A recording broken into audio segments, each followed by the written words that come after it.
October 15, 1838 marked the beginning of a life that would eventually dictate the precise moment of death for 160 men.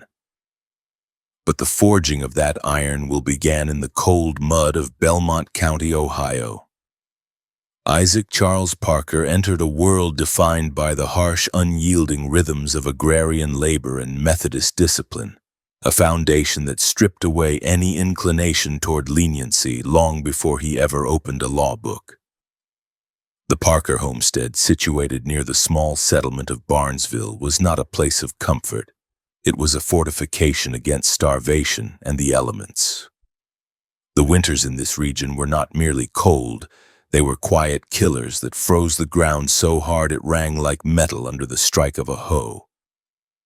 From the moment he could walk, Isaac was conscripted into the war against nature.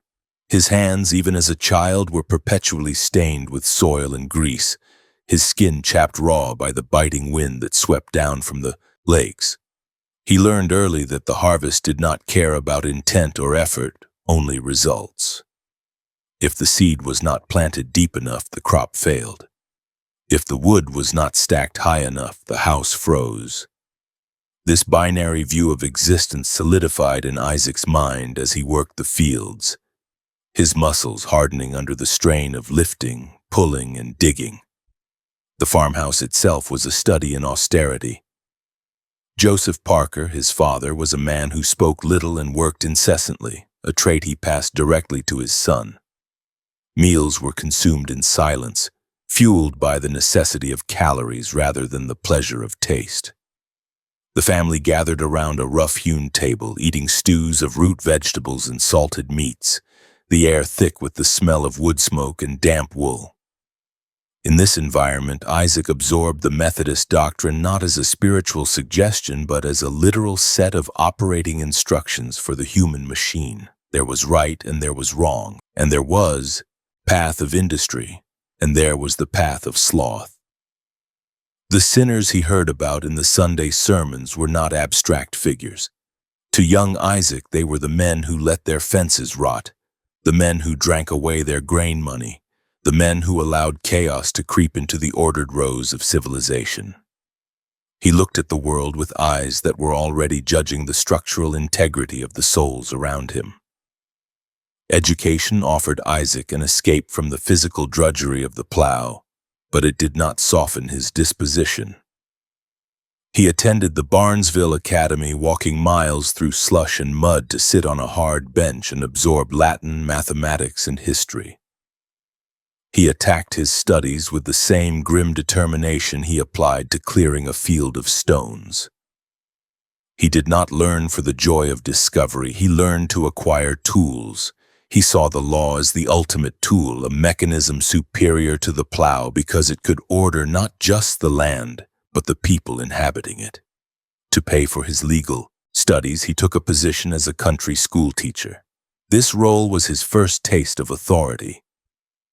The schoolhouse was a rough, drafty building filled with the children of farmers, many of them unruly and accustomed to the wild freedom of the woods. Isaac did not coddle them. He enforced a regime of absolute silence and rigid attention. He did not hesitate to use the rod. He discovered that he possessed a natural capacity for intimidation, a certain flatness in his stare that could quell a disturbance without a word being spoken.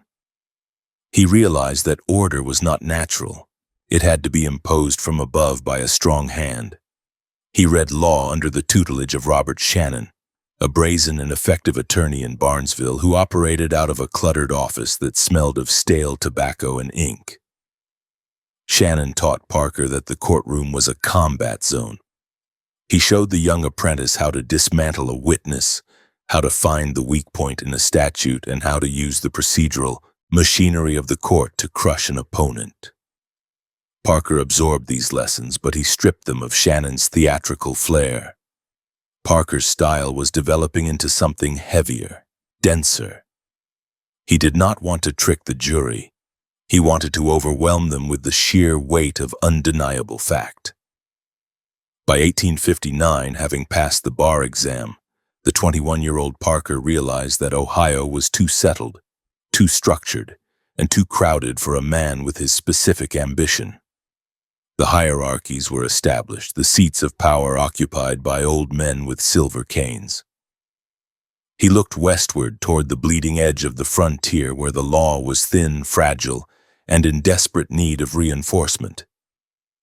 He chose St. Joseph, Missouri, a chaotic boomtown sitting on the muddy banks of the Missouri River, serving as the last outpost of civilization before the vast, dangerous expanse of the territories. St. Joseph in 1859 was a sensory assault, a churning hive of humanity that smelled of manure, coal smoke, wet fur, and raw desperation.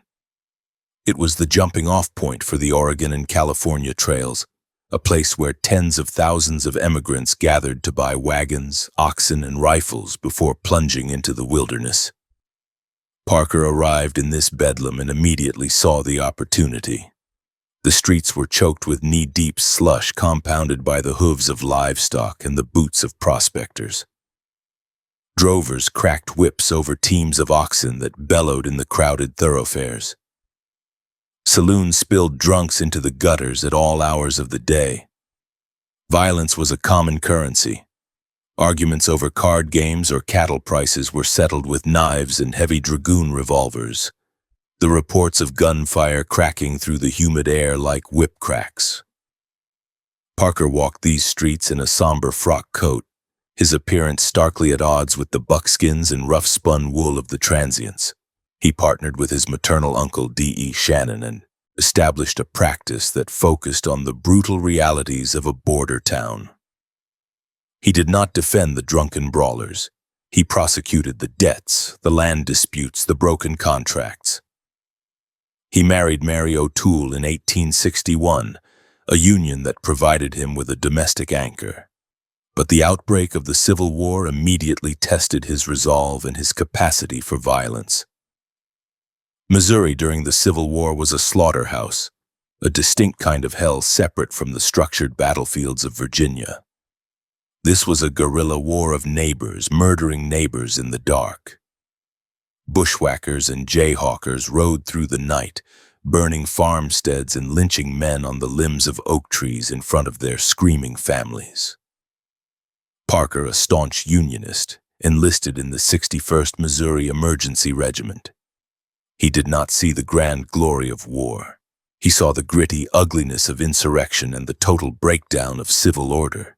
He witnessed firsthand what happened when the fear of the law evaporated.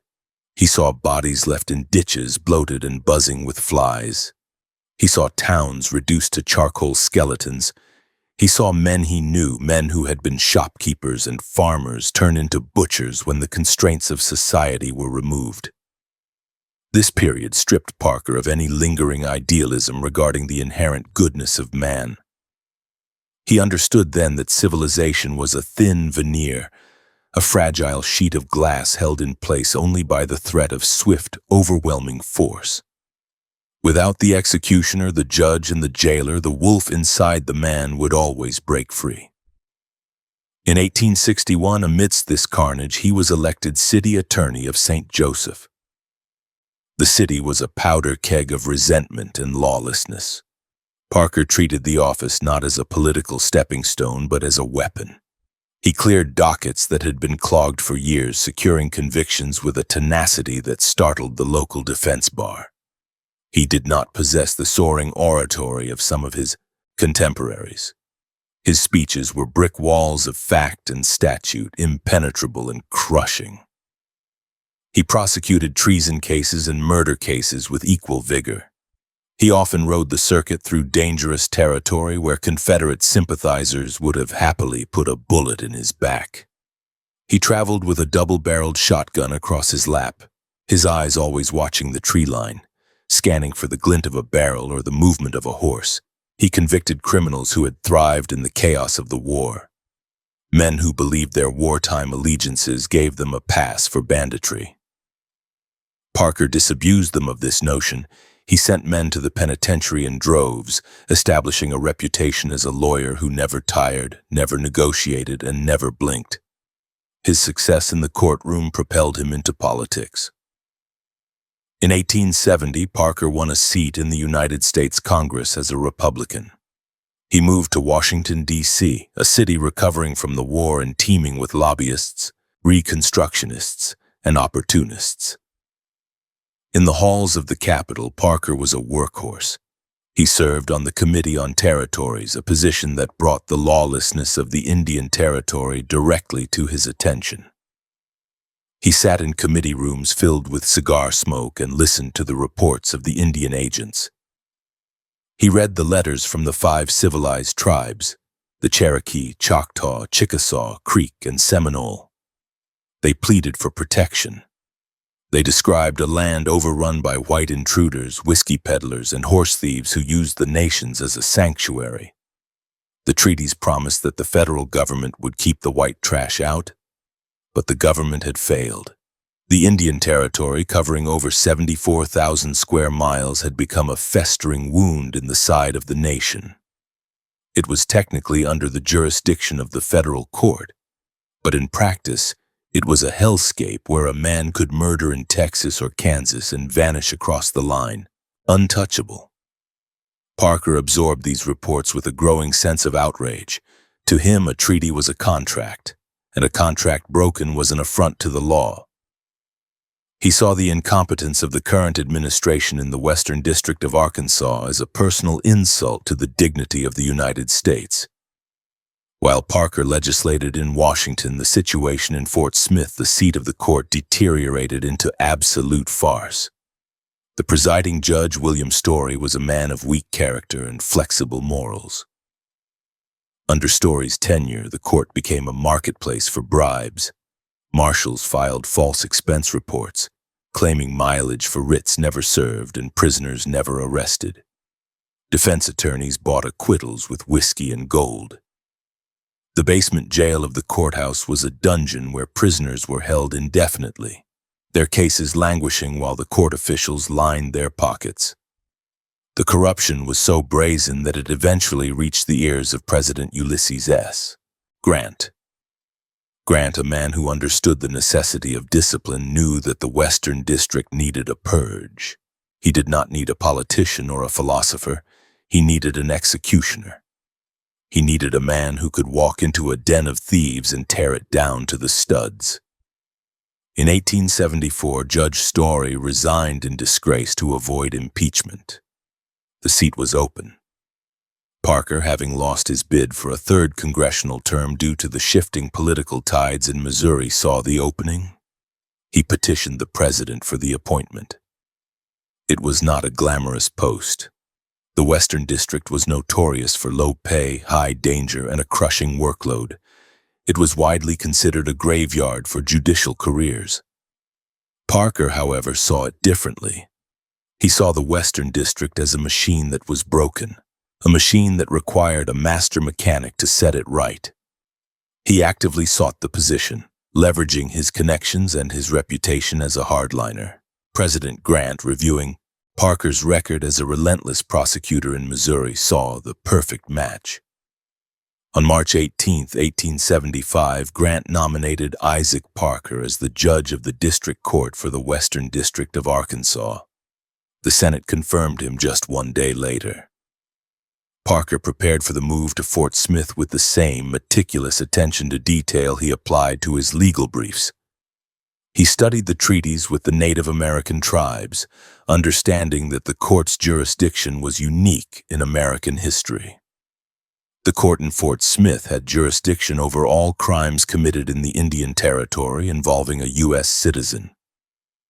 This meant that Parker would be the sole arbiter of justice for an area larger than the state of Missouri, populated by desperate outlaws, displaced tribes, and violent drifters. There was no appeal from his court in criminal cases. His word would be final. The weight of this absolute power did not daunt him. It energized him. He packed his belongings, bringing his wife Mary and their 2 sons, Charles and James, into the venture. He was 36 years old, the youngest federal judge in the West, yet he carried the gravity of an Old Testament patriarch. The journey to Fort Smith in late April 1875 was a descent into a humid, verdant world that concealed rot beneath its surface. As the steamboat churned down the Arkansas River, the water brown and thick with silt, Parker watched the dense forests glide by. The trees were massive oaks and sycamores, their branches draped in vines, creating a green wall that looked impenetrable. He knew that those woods harbored men who had raped, burned, and murdered with impunity for years. He knew the names of the gangs, the desperados who rode with the likes of the James Younger faction, the remnants of Quantrill's raiders, and the solitary predators who killed for a pair of boots. He knew that the court he was inheriting was a joke to these men. They laughed at federal writs. They used the deputy marshals for target practice. Parker stood on the deck of the boat, the humidity causing his coat to cling to his back, his jaw set. He rehearsed the orders he would issue the moment he stepped onto the soil of Arkansas. He intended to turn the court from a sieve into a steel trap. The city of Fort Smith sat at the confluence of the Arkansas and Poteau rivers, a border town in every sense of the word. On one side lay the state of Arkansas, with its saloons, brothels, and churches attempting to maintain a facade of propriety. On the other side lay the nations, the Indian Territory, a dark void on the map of American law enforcement. When Parker arrived on May 2, 1875, he found a community that had lost faith in the federal government. The courthouse was a dilapidated brick building that had once been a soldier's barracks. The roof leaked, leaving water stains on the walls. The floorboards were rotting and creaked underfoot. The air inside smelled of stale tobacco, unwashed bodies, and the distinct sharp tang of fear. But the physical decay was nothing compared to the moral rot. The docket was backlogged with hundreds of cases. Prisoners were dying of typhus in the basement hellhole they called a jail. The deputy marshals were demoralized, unpaid, and often corrupt themselves, drinking in the saloons with the very men they were supposed to arrest. Parker did not rest. He did not attend the social functions or the welcome dinners that the local elite tried to organize. He went straight to the courthouse. He walked through the empty courtroom, his boots echoing on the dirty floor. He inspected the clerk's office, pulling dusty files from the shelves and examining the chaotic records of the Story administration. He looked at the lists of unsolved murders, the warrants that had been returned unserved, the indictments that had been quashed for lack of prosecution. He saw the sheer magnitude of the failure. It was an industrial-scale collapse of justice. He went down to the basement. The smell hit him first, a thick, cloying stench of human waste, sickness, and unwashed wool. In the gloom, illuminated by a single flickering lantern, he saw the faces of men who had been waiting for trial for months, some for over a year. They were ragged, skeletal, and hopeless, huddled on piles of filthy straw. Parker looked at them not with pity, but with a cold assessment of the task ahead. These men needed to be tried. The guilty needed to hang. The innocent needed to be released. The machine needed to be turned on. He spent the first 2 days in Fort Smith meeting with the few officials he deemed trustworthy. He gathered intelligence on the marshals, identifying which ones were taking bribes and which ones were simply incompetent. He drafted orders for the immediate repair of the courtroom furniture. He instructed the clerk to clear the calendar of all civil matters. Criminal cases would take absolute precedence. He sent word to the newspapers that the holiday was over. The Fort Smith New Era and the Independent heralded his arrival with cautious optimism. But Parker did not care for press clippings. He cared about results. He reviewed the financial accounts, slashing the padded expenses that had drained the district's budget.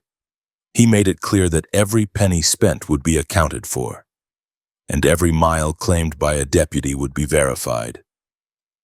He was building the foundation for a factory of justice, checking every gear and lever before applying the steam. On the night before he was to formally open court, Parker sat in his temporary lodgings, a small room that smelled of beeswax and river damp. He reviewed the case of a man named Daniel Evans, charged with the brutal murder of a young man for his boots. It was a sordid, stupid crime, exactly the kind of violence that Parker despised. It was a waste of life motivated by petty greed. He marked the file with a heavy hand. This would be one of the first. He intended to send a message that would reverberate all the way to the Texas Panhandle. He would not just try these men, he would process them. He would create a system where crime resulted in punishment with the inevitability of gravity. He cleaned his spectacles, the glass reflecting the lamplight, and prepared his mind for the carnage to come. He was no longer just a lawyer or a politician. He was the instrument of the sovereign power of the United States, and he intended to wield that power until the Indian Territory was swept clean, or he was dead. The dawn of May 4th, 1875, broke humid and heavy over Fort Smith. The air was thick with the scent of river mud and impending rain. The sky a bruised purple that promised a storm. Parker dressed in a somber black suit, the fabric heavy and hot, his beard trimmed to a severe point. He walked to the courthouse, ignoring the stares of the loafers and the whiskey-soaked drifters who lined Garrison Avenue, men who watched him with a mixture of curiosity and insolence. He entered the building that would become his fortress. The courtroom was packed. Lawyers, curiosity seekers, prostitutes, and relatives of the accused filled the benches, sweating in the stifling heat, fanning themselves with newspapers. They expected the usual lethargy, the usual delays, the usual circus. Instead, at 8 o'clock sharp, the bailiff cried out, demanding order. Isaac Parker ascended the bench. He did not smile. He did not offer pleasantries. He looked out over the sea of faces with eyes that seemed to strip away the pretense of every man in the room. He sat down, arranged his papers with precise, deliberate movements, and looked at the clerk. "Open the court," he commanded. The voice was baritone, steady, and devoid of hesitation. The gavel came down. The sound was like a gunshot in the crowded room, silencing the murmurs instantly. The factory was open for business. The echo of the gavel on the morning of May 4th, 1875, did not merely signal the beginning of a session. It signaled the end of an era of judicial lethargy. Isaac Parker sat behind the elevated bench, his eyes scanning the room with the precision of a surveyor mapping a plot of land that required immediate clearing. The courtroom itself was a stifling box, the windows open to catch the breeze off the Arkansas River, but admitting only the humid heat and the constant low-level buzz of insects. The spectators, accustomed to the drunken theatrics of Judge Story, waited for the show, but Parker offered no entertainment. He looked at the clerk, directed the reading of the first case, and the machinery of the court engaged with a grinding lurch. There was no preamble, no speechifying about the nobility of the law, only the cold application of procedure. The lawyers, many of whom had grown fat and lazy on the corruption of the previous administration, found themselves scrambling. Parker cut through their objections with a sharpness that left them stunned. When a defense attorney attempted to delay a proceeding based on a technicality regarding the spelling of a defendant's name, Parker overruled him before the man had finished his sentence, stating that the identity of the prisoner was not in doubt, and the court had no time for trivialities. The docket that lay before Parker was a monstrous document, a testament to the anarchy that reigned in the Indian Territory. 91 defendants awaited trial. The charges ranged from selling whiskey to the Indians to the most gruesome acts of murder. Parker understood that to clear this backlog, the court had to operate 6 days a week, 10 hours a day. He set the schedule immediately. Court would open at 8 in the morning and run until dark. There would be no long lunches, no adjournments for horse races or social calls. The lawyers groaned, but Parker was deaf to their complaints. He was not there to be popular. He was there to be effective. He turned his attention to the grand jury. These men, pulled from the surrounding counties, were often hesitant to indict, fearing retribution from the gangs that roamed the nations. Parker instructed them with a forcefulness that bordered on aggression. He told them that their duty was to the law, not to their fears. He explained that a failure to indict a guilty man was a crime in itself, a complicit act that invited further bloodshed. He made it clear that the federal government, through him, would protect them, but they had to do their part to feed the machine. While the courtroom upstairs began to hum with the rhythm of swift justice, the basement beneath the floorboards festered. This was the jail, a place that would soon earn the moniker Hell on the Border, though in May of 1875 it was simply a dungeon. Parker inspected it personally during a recess, descending the narrow wooden stairs into the gloom. The air grew heavy and sour, smelling of unwashed bodies, human waste, and damp limestone. The jail consisted of 2 large, cavernous rooms with low ceilings, the stone walls sweating with condensation. There were no individual cells, only a general holding pen where murderers mixed with whiskey peddlers and horse thieves. The prisoners were shackled, their chains clinking in the semi-darkness as they turned to look at the new judge.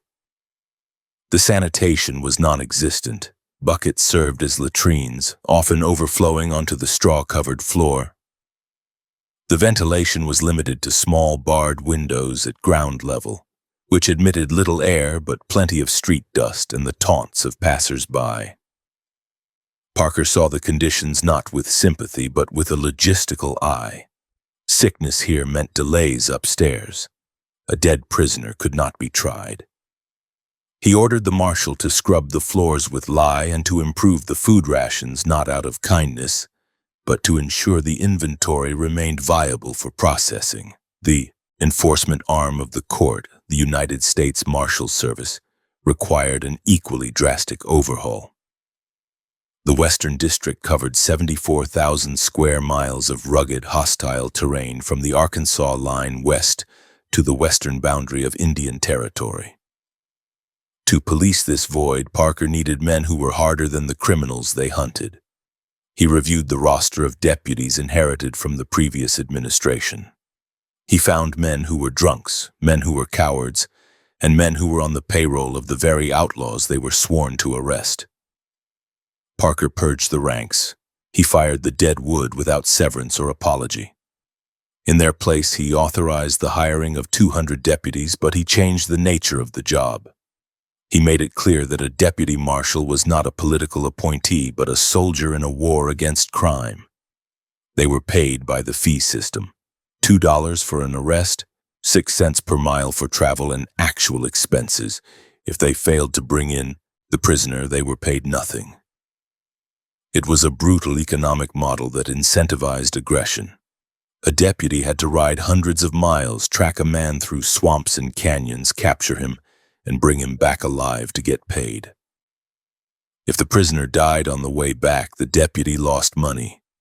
Parker's new guard included men like Bass Reeves, a former slave who knew the territory better than any mapmaker. Reeves and his contemporaries were not the polished lawmen of dime novels. They were trackers and killers who operated in a gray zone of violence. Parker gave them a simple mandate: bring them in. He signed the warrants with a steady hand, authorizing these men to ride into the nations and extract the guilty. The court provided them with wagons for the prisoners and heavy-caliber weaponry. Parker knew that many of these deputies would not return. The casualty rate for federal officers in the Indian Territory was higher than any other law enforcement agency in the country. To Parker, this was an acceptable cost of doing business. He sent them out like hounds, waiting for them to return with the quarry that would feed the docket. As the summer heat intensified in June, the first capital cases began to filter through the system. The heat in the courtroom became oppressive. Men removed their coats, sweat soaking through their linen shirts, fans fluttering like the wings of agitated moths. but Parker remained buttoned in his black frock coat, seemingly impervious to the temperature. The first case to test the full weight of his authority was that of Daniel Evans. Evans was a young man, barely 20, who had been riding with a companion named William Seabolt. In the brutal calculus of the frontier, a pair of boots was worth a life.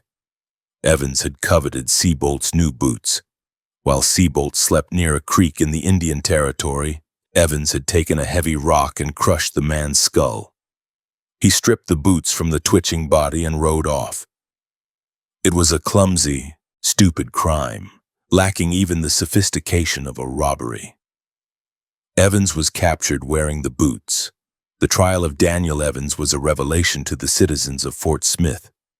Under the previous judge, a defense lawyer would have spun a tale of self-defense or insanity, dragging the proceedings out for a week. Parker allowed none of it. He kept the testimony focused strictly on the facts: the boots, the body, the confession Evans had made to the arresting deputy. The jury saw the boots sitting on the evidence table, the leather stained with the mud of the territory. Parker's charge to the jury was a masterclass in directed verdicts. He instructed them that if they believed the facts as presented, the law offered only one conclusion.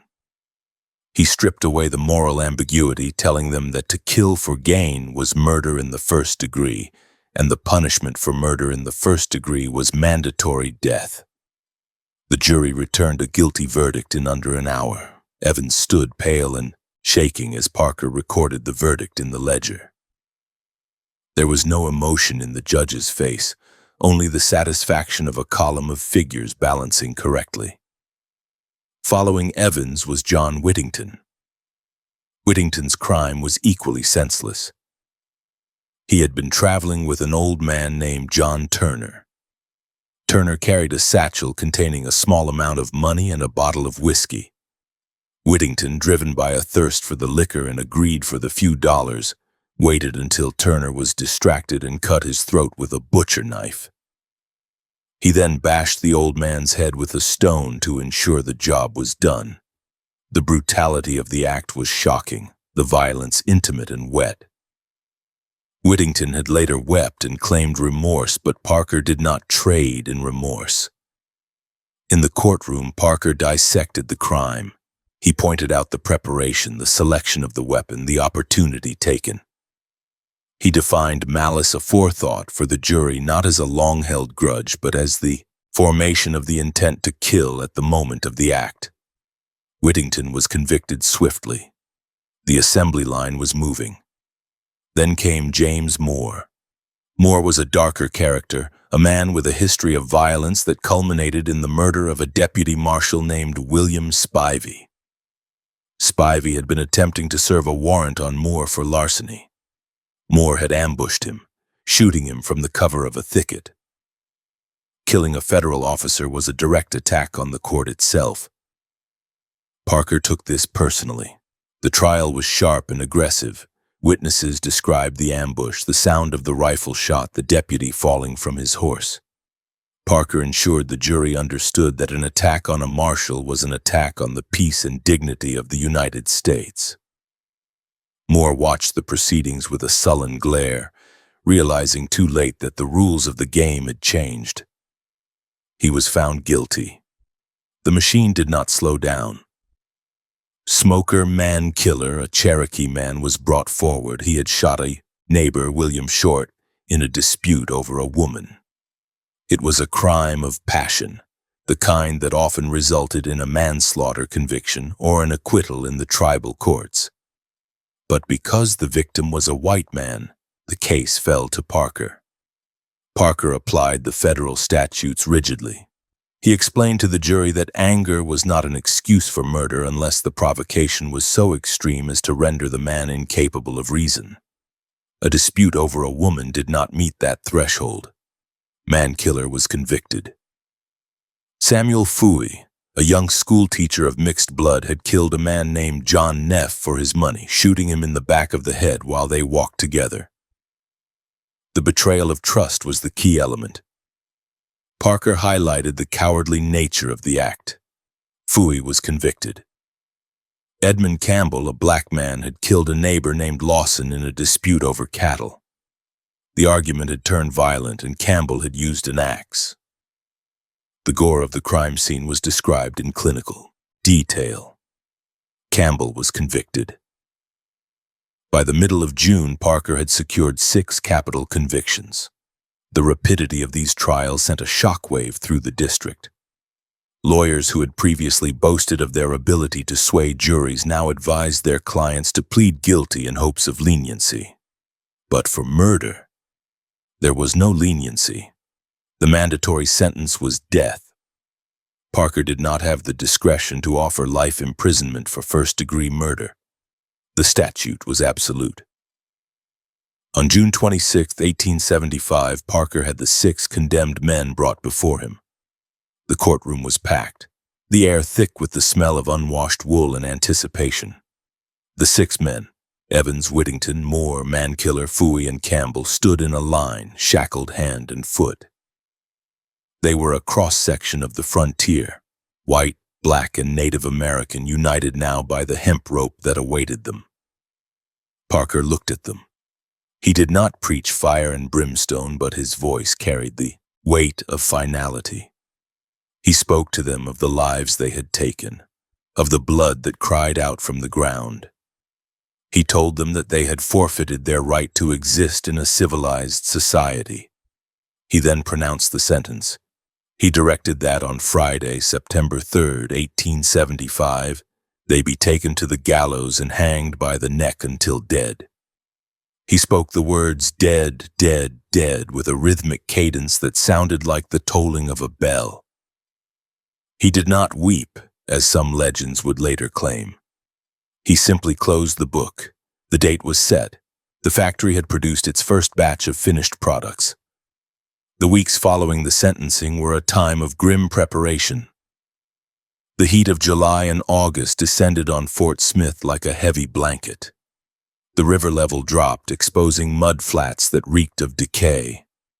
In the jail basement, the 6 condemned men were moved to a separate holding area, the death row, though it was little more than a corner of the dungeon partitioned off by heavy timbers. They spent their days in sweltering heat, praying, singing hymns, or staring into the dark. Parker ignored their appeals. He ignored the letters from their families. He focused on the logistics of the execution. He met with George Malladin, the deputy marshal who served as the court's executioner. Malladin was a small, wiry man with a beard and cold eyes, a Bavarian immigrant who approached hanging with the precision of a craftsman. Malladin did not view execution as an act of violence. He viewed it as a physics problem. He discussed the specifications of the gallows with Parker. The existing structure in the courtyard was insufficient for a mass hanging of 6 men. It needed to be reinforced. The beam had to be strong enough to withstand the sudden shock of nearly 1,000 pounds of falling weight. The trapdoor had to be wide enough to drop all 6 simultaneously. Parker authorized the construction of a new gallows, a massive structure of oak capable of handling 12 men at once, though they would only need 6 spots for now. He approved the purchase of the finest Kentucky hemp rope, insisting that it be treated to prevent stretching. He wanted the deaths to be instantaneous, a mechanical snapping of the neck, not a slow strangulation. This was not mercy. It was efficiency. A botched hanging was a disorderly hanging, and Parker despised disorder. The town of Fort Smith began to fill with strangers as August progressed. The news of the day of the rope had spread by telegraph and word of mouth. Reporters from St. Louis and Little Rock arrived, hungry for details. They sketched the courthouse, the jail, and the rising gallows. They interviewed the locals, who spoke of Parker with a mixture of awe and fear. The judge himself remained aloof. He worked through the rest of the docket, handling the lesser cases of whiskey peddling and timber theft, clearing the slate. He walked home every evening to his wife and children, eating dinner, reading the Bible, and sleeping the sleep of the just. He did not seem haunted by the 6 men waiting in the basement. To him, they were already dead. The date on the calendar was merely a formality. By August 15th, 1875, the gallows was complete. It stood in the courtyard of the garrison, a stark wooden skeleton against the summer sky. Maladin tested the trapdoor with sandbags, the loud clack boom of the release echoing off the brick walls of the fort. Inside the jail, the condemned men could hear the construction, the sawing of wood and the hammering of nails. The psychological pressure was immense. Parker intended it to be. He wanted the sound of the gallows to be the soundtrack of the district, a constant reminder of the consequence of sin. The gatekeeper had closed the gate. The time for lawlessness was over. The time for the harvest had arrived. The machinery was oiled, the ropes were stretched, and the judge was ready to demonstrate to the world exactly what he meant by order. The sun that rose over Fort Smith on September 3rd, 1875, did not bring light so much as it brought heat. A heavy, suffocating blanket of humidity that rose from the Arkansas River and settled into the lungs of the 5,000 spectators gathering in the garrison courtyard. The town had transformed overnight from a quiet border settlement into a carnival of morbidity. Wagons had been arriving for 2 days, carrying families from as far away as the Choctaw Nation and the backwoods of Sebastian County. They camped along the river banks and in the open fields, cooking breakfasts of salt pork and corn pone over open fires, the smoke drifting into the town proper to mix with the dust kicked up by thousands of boots. This was not a solemn vigil, it was a spectacle. Men in rough-spun shirts drank whiskey from jugs wrapped in burlap, trading bets on which of the 6 condemned men would die the hardest. Women in bonnets held children on their hips, positioning themselves near the front of the rope barriers to ensure a clear line of sight to the massive oak structure that dominated the yard. The gallows itself was a testament to the industrial scale of the justice Isaac Parker had inaugurated. It was not a hasty construction of pine boards, but a permanent fixture of heavy timbers built to endure the weight of multiple bodies and the ravages of the weather. It stood 12 feet high, a long platform roofed over to protect the machinery of death from the rain. The beam overhead was solid oak, scarred now by the friction of the ropes that had been tested and retested by George Maladin. Maladin, the deputy marshal and appointed executioner, was already on the platform before the crowds had fully assembled. He moved with the fussiness of a clockmaker. He did not trust the work to assistants.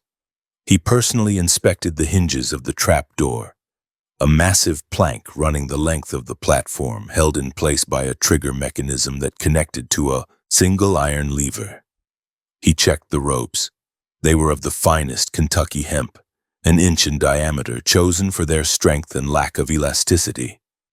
Maladin had spent weeks preparing them, stretching them with heavy sandbags to remove any spring that might cause a man to bounce rather than break. He had treated the fibers with a mixture of pitch and tallow, working the grease into the strands until they were dark and slick, ensuring the knot would slide without friction, delivering the maximum impact to the vertebrae. Inside the basement jail, the atmosphere was a stark contrast to the noise outside. The 6 men, Daniel Evans, John Whittington, James Moore, Smoker Mankiller, Samuel Fooey, and Edmund Campbell, had spent their final night in the sweltering darkness, listening to the murmurs of the gathering crowd and the occasional hammer blow as final adjustments were made to the scaffold. The ministers had been with them since dawn. Father Smith, the Catholic priest, murmured Latin, prayers with Whittington and Moore, while Protestant clergy attended to the others. The heavy timber door of the jail swung open at 9 o'clock, admitting a shaft of blinding white sunlight that cut through the gloom. The jailer, accompanied by a dozen heavily armed deputies, entered the cell block. There was no shouting, no struggle. The fight had gone out of these men weeks ago, replaced by a dull, paralyzing terror. They were told to stand. The shackles on their ankles were inspected, the iron cold against their skin. Their hands were bound behind their backs with leather thongs, tied tight enough to restrict movement, but not so tight as to stop circulation. They were dressed in fresh clothes, a final courtesy of the court, though the garments hung loosely on frames wasted by months of confinement and poor rations. The procession from the jail to the gallows was short, a distance of only a few hundred yards, but it was a gauntlet of sensory overload. As the men stepped out of the courthouse basement, the roar of the crowd hit them like a physical wave. 5,000 faces turned in unison. The noise was a mixture of jeers, prayers, and the excited chatter of curiosity. Deputies with Winchester rifles held across their chests formed a phalanx around the prisoners, pushing back the spectators who pressed against the perimeter ropes. Isaac Parker did not walk with them. He remained in his chambers, the window slightly ajar. Listening to the swell of the crowd, he had done his part. The law had been spoken, now the mechanics of enforcement took over. He did not view the hanging as a moment for personal gratification, but as the necessary disposal of waste products from the social body. The 6 men were led up the 13 wooden steps to the platform. The sound of their boots on the hollow wood echoed across the yard. Maladin waited for them at the top, his face impassive, his hands resting on the railing. He directed them to their assigned spots. Each man stood on the long trapdoor directly beneath a dangling noose. The positioning was precise. Maladin adjusted their feet, ensuring they were centered over the break in the floor so they would fall straight and true. The crowd fell silent as the men were lined up. The visual impact of 6 men standing in a row, framed by the gallows beam, was overwhelming. It was a display of power that no one in the territory had ever witnessed. It signaled that the federal government was no longer a distant abstraction. It was here, it was organized, and it was lethal. The condemned were given a final opportunity to speak. Their voices were thin, carried away by the wind. Daniel Evans, the boy who killed for boots, wept openly, his knees buckling, held upright only by the deputies flanking him. John Whittington, the man who slaughtered his friend for whiskey money, seemed dazed, staring out at the sea of faces without comprehension. James Moore, the cop killer, maintained a sullen silence, his jaw set, refusing to give the crowd the satisfaction of his fear. Smoker Man-Killer spoke in Cherokee, a low, rhythmic chant that was lost on the white spectators but understood by the few Native Americans in the crowd as a death song. Samuel Fooey, the young schoolteacher, trembled violently, his intelligence offering him no comfort in the face of the biological reality of imminent death. Edmund Campbell, the black man who killed with an axe, prayed loudly, asking for salvation that the court had denied him. Maladin moved down the line. He worked quickly. He placed the black hoods over their heads, cutting off the sunlight, plunging them back into darkness. The hoods were simple bags of black cotton designed to hide the contortions of the face during the drop. Once the hoods were in place, the men became anonymous, 6 dark figures standing on the precipice. Then came the nooses. Maladin draped the heavy hemp loops over their heads. He tightened the knots, positioning the large coil of the hangman's knot directly behind the left ear of each man. This placement was critical. When the body fell, the rope would snap the head back and to the right, severing the spinal cord at the 2nd and 3rd cervical vertebrae. It was designed to cause instant unconsciousness and rapid death, avoiding the gruesome spectacle of strangulation. Maladin checked each knot, his fingers probing the grease-slicked rope, ensuring it was seated against the mastoid bone. The tension in the courtyard was absolute. Even the children stopped crying. The only sound was the rustle of the wind in the trees and the creaking of the gallows timber. Maladin stepped back. He looked at the line of men one last time. He checked the alignment. He walked to the lever. There was no drum roll, no dramatic countdown. Maladin simply gripped the iron handle and pulled it back with a sharp, decisive motion. The sound of the trapdoor falling was a thunderclap, A single simultaneous boom of heavy wood slamming against the stops. The 6 men dropped as one.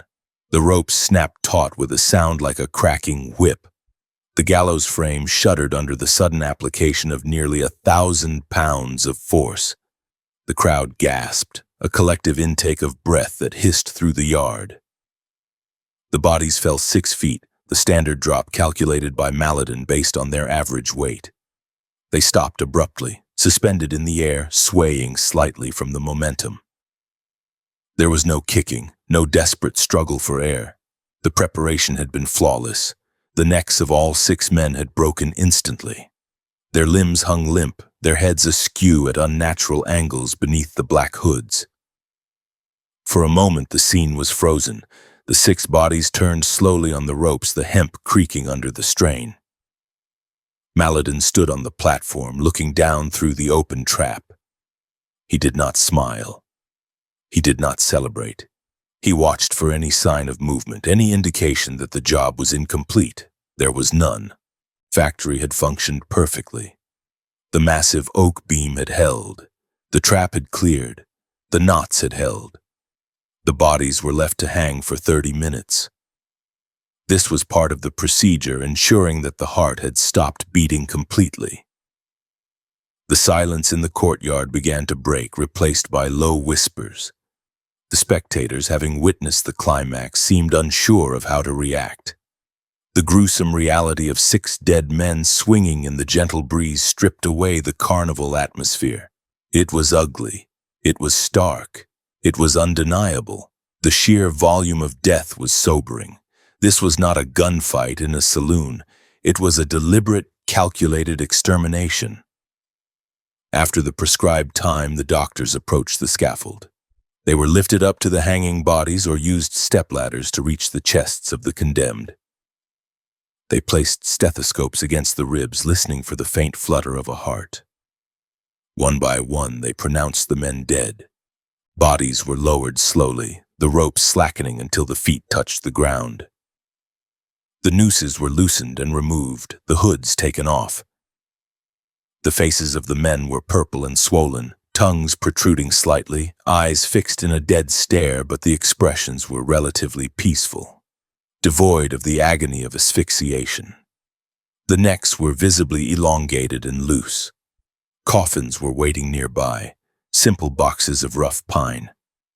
The bodies were placed inside, the lids nailed shut with efficient hammer strikes that echoed in the quiet yard.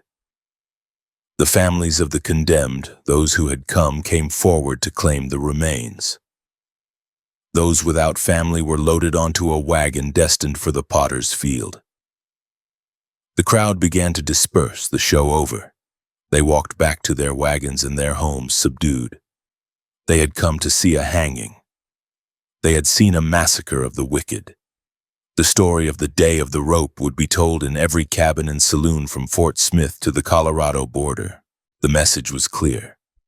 The federal court was no longer a joke. It was a machine that could kill 6 men at once without blinking. Isaac Parker remained in his office as the wagons rolled away. He signed the final paperwork for the executions, certifying that the sentences had been carried out in accordance with the law. He did not look out the window at the empty gallows. He turned his attention to the next stack of files on his desk. The docket was still full. There were more warrants to be signed, more deputies to be dispatched, more juries to be empaneled. The execution of 6 men was not the end of his work. It was merely the clearing of a blockage in the pipe. The maintenance of order required constant vigilance and constant application of force. The factory had processed its first major batch, but the raw material of crime was endless. The sun continued to beat down on the dusty streets of Fort Smith, baking the blood into the soil as the judge prepared for the next day and the next and the next. The rope was coiled, the trap was reset, and the West was being tamed, one broken neck at a time. A ledger book sitting on the clerk's desk in the federal building told the story of the Western District just as clearly as the gallows in the courtyard, but in a language of cold arithmetic rather than hemp and timber. By the beginning of 1876, Isaac Parker had established the moral mandate of the court.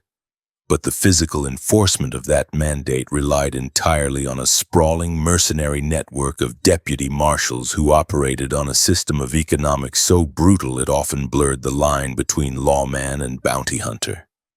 The United States government did not pay these men a salary. There was no monthly wage, no pension, and no insurance for the widows left behind when a shotgun blast from a thicket ended a career. A deputy marshal was an independent contractor, a franchisee of the federal government whose only capital was his horse, his weapons, and his willingness to ride into a jurisdiction that swallowed men whole. The fee system was the engine that drove them.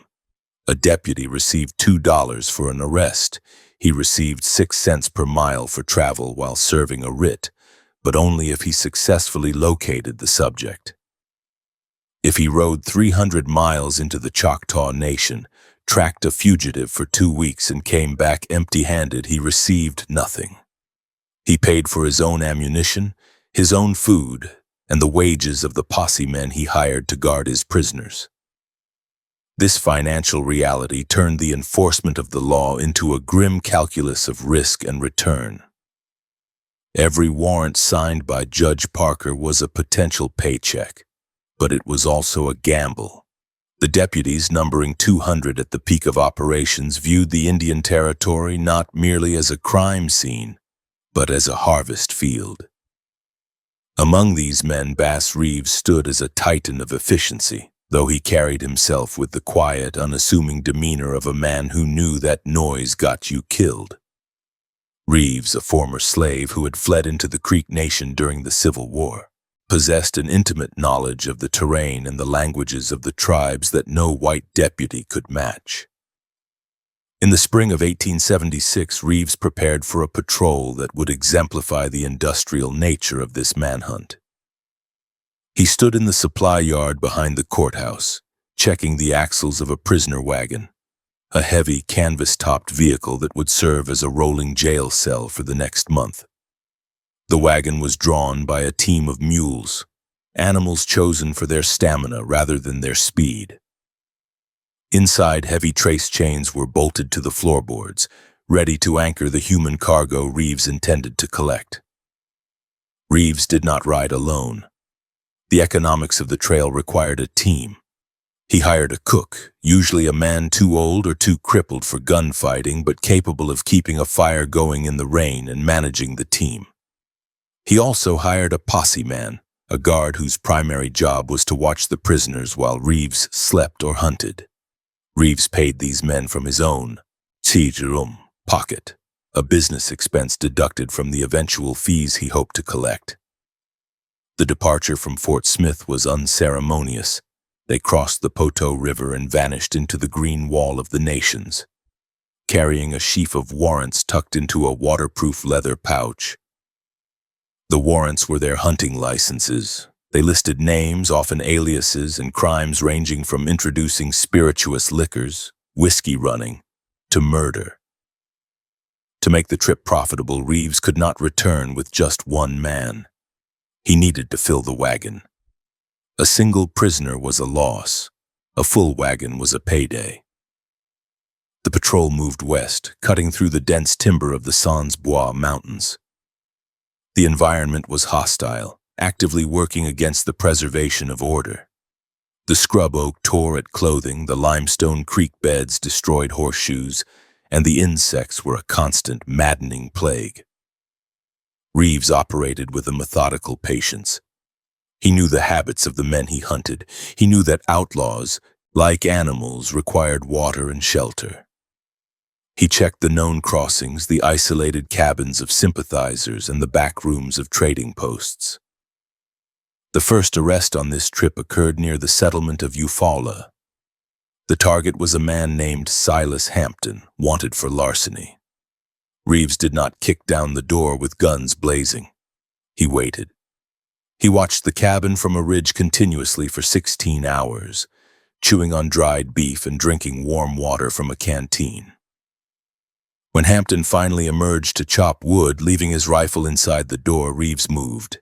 He covered the 50 yards in a sprint that belied his size, his Colt drawn but not fired.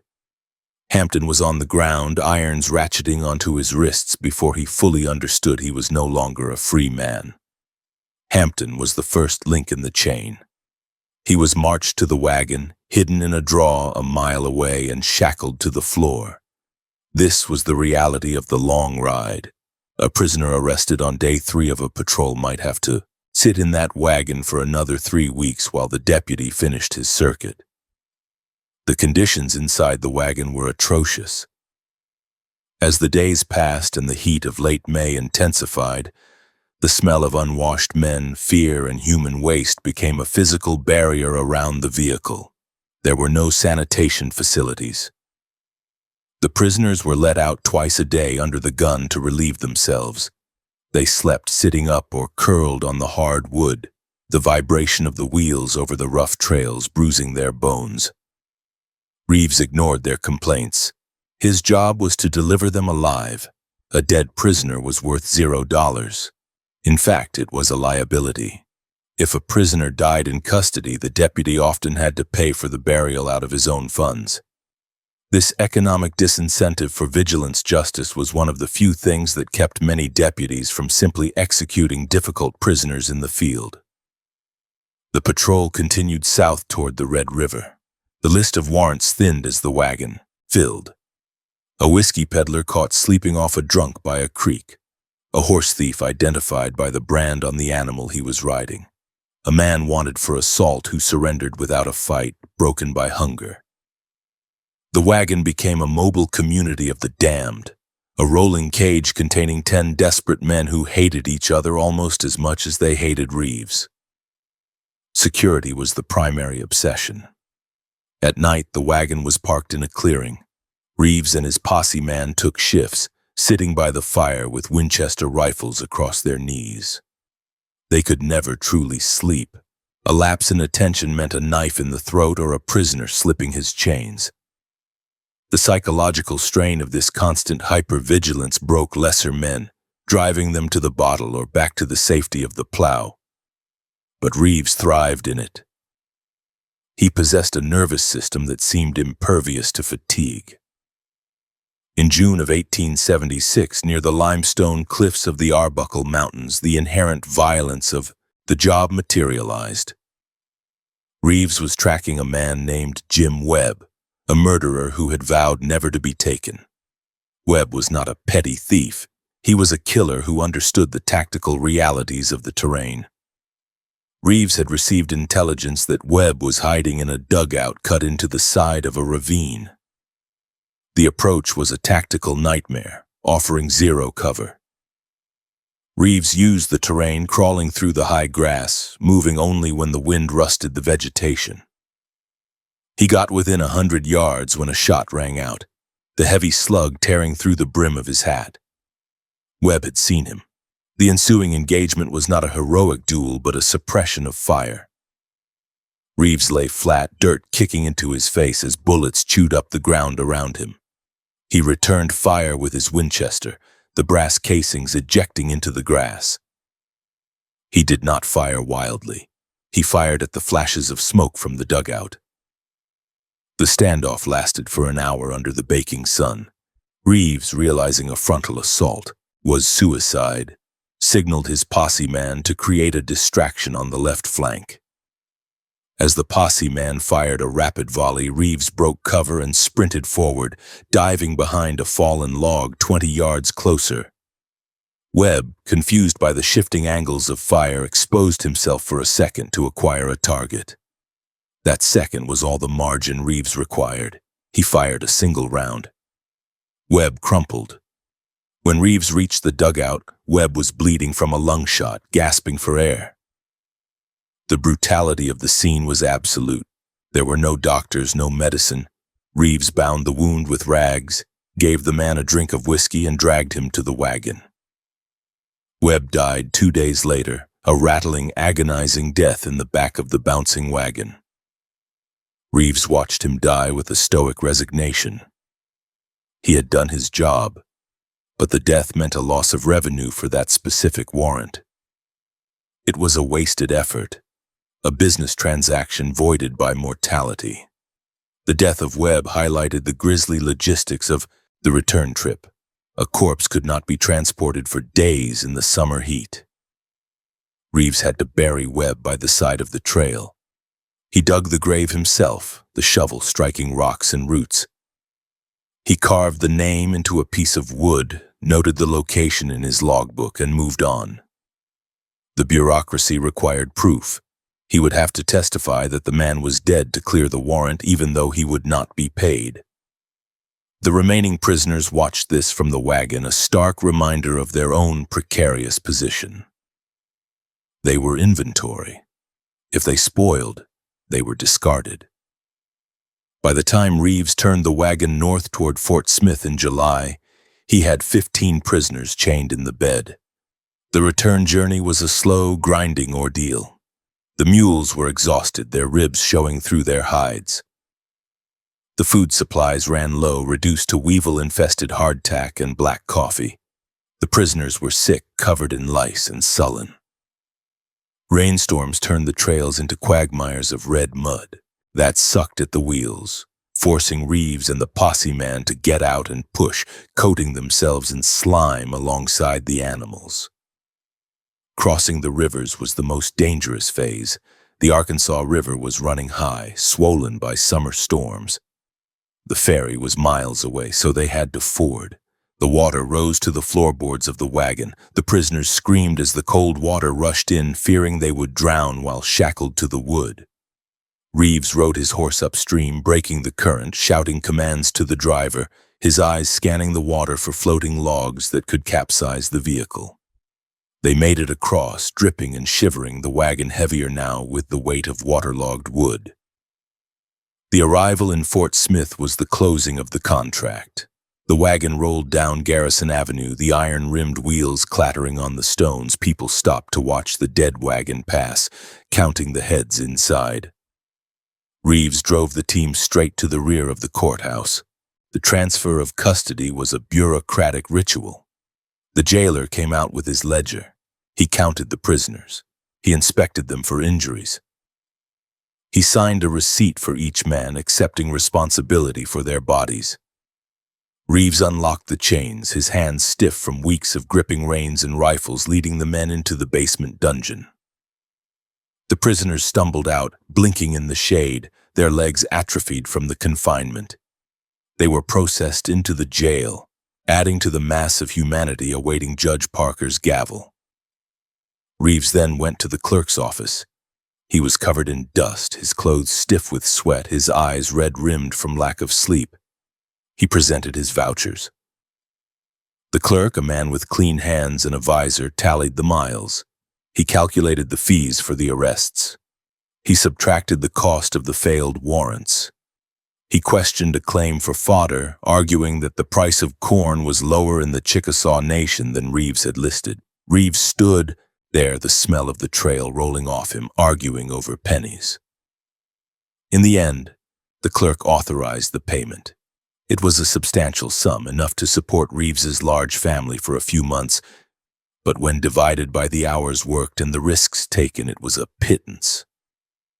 Reeves took the scrip, government paper that often had to be discounted to get cash, and walked out. He went to a bathhouse, scrubbed the layer of territory dirt from his skin, ate a hot meal, and slept for 20 hours. 2 days later, he was back at the courthouse, picking up a new stack of warrants. The machine needed more fuel. While Reeves represented the apex of the deputy network, others paid the ultimate price. In 1877 and 1878, the casualty lists grew. Deputy Marshal J.W. Ellis was ambushed and killed near the Canadian River. Deputy Frank Dalton, a name that would later become infamous through his brothers, rode with the same reckless disregard for safety. The job attracted men who had no other place in society. Former Confederate cavalrymen, drifting cowboys, men who were addicted to the adrenaline of the conflict. The Posse Comitatus Act had restricted the use of the military for law enforcement, leaving these civilian deputies as the only barrier between civilization and anarchy. They developed a distinct subculture. They spoke a jargon of writs and returns. They knew the distinct sound of a Winchester lever action versus a Sharp's buffalo rifle. They knew which judges in the tribal courts were sympathetic and which would hide a fugitive. The network relied heavily on informants. Reeves and his colleagues cultivated a web of spies throughout the territory, storekeepers, prostitutes, and disgruntled gang members who sold information for cash. This intelligence was the lifeblood of the hunt. In 1878, a tip led a posse to the hideout of a gang of horse thieves in the Kiamichi Valley. The resulting raid was a chaotic, bloody affair at dawn. The deputies, outnumbered, used dynamite to flush the men from a reinforced cabin. The explosion shattered the morning silence, sending splinters and debris raining down on the valley. 2 outlaws were killed instantly. 3 were captured, deafened and bleeding. 1 deputy took a bullet in the thigh, a wound that would fester and eventually cost him the leg. The wounded deputy was loaded into the wagon with the prisoners, the distinction between captor and captive blurring as they both groaned in pain with every bump of the road back to Fort Smith. Parker remained the distant architect of this violence. He rarely saw the blood being spilled in the scrub brush. He saw the prisoners when they were cleaned up and brought into his courtroom. He saw the deputies when they testified, but he understood the cost. He lobbied Washington incessantly for better pay for his men, for a hospital in Fort Smith, for more funds to cover the burial of indigent deputies. His letters to the Attorney General were scathing indictments of a government that expected men to die for pennies. He argued that a starving deputy was a corruptible deputy. If the government did not pay them, the outlaws would. And indeed, corruption was the rot that constantly threatened the system. Some deputies took bribes to look the other way. Some sold whiskey on the side to supplement their income. Parker hunted these men with the same vigor he hunted the killers, stripping them of their badges and sometimes throwing them into the very jail they had helped fill. By 1879, the deputy network had solidified into a paramilitary force. They had mapped the unmapped canyons. They had established supply caches. They had turned the random violence of the frontier into a structured campaign of attrition. The criminals of the Indian Territory began to realize that distance was no longer a shield. A man could ride 500 miles west, deep into the Comancheria, and still wake up to find a man like Bass Reeves standing over him with a warrant. The psychological impact of this reach was profound. It forced the outlaw gangs to consolidate, to arm themselves more heavily, and to become more vicious. The escalation was mutual. As the deputies became more efficient, the resistance became more desperate. The era of the lone drifter was ending. The era of the organized gang was beginning. The deadly dozen or the guardsmen were not yet fully formed as a unit, but the individual components were being tempered in the fire of these daily patrols. The sheer volume of human traffic was staggering. In a single year, the deputies of the Western District arrested over 1,200 men. The logistics of moving that many bodies across a wilderness without railroads or reliable bridges was a feat of endurance that rivaled any military campaign. The factory analogy was apt. The deputies were the harvesters, the wagon drivers were the transport, the jailers were the storage, and Parker was the processor. The raw material was the violent men of the West. The product was order, manufactured through the application of iron, hemp, and gunpowder. As the decade closed, the ground of the Indian Territory was seeded with the unmarked graves of men who had tried to outrun the writ, and the bank accounts of the deputies were filled with the blood money that the government grudgingly paid for the service of civilization. The system was cruel, efficient, and unrelenting, grinding forward on the backs of mules and the resolve of men who rode for 6 cents a mile. The judicial machinery Isaac Parker constructed relied on a steady input of raw material.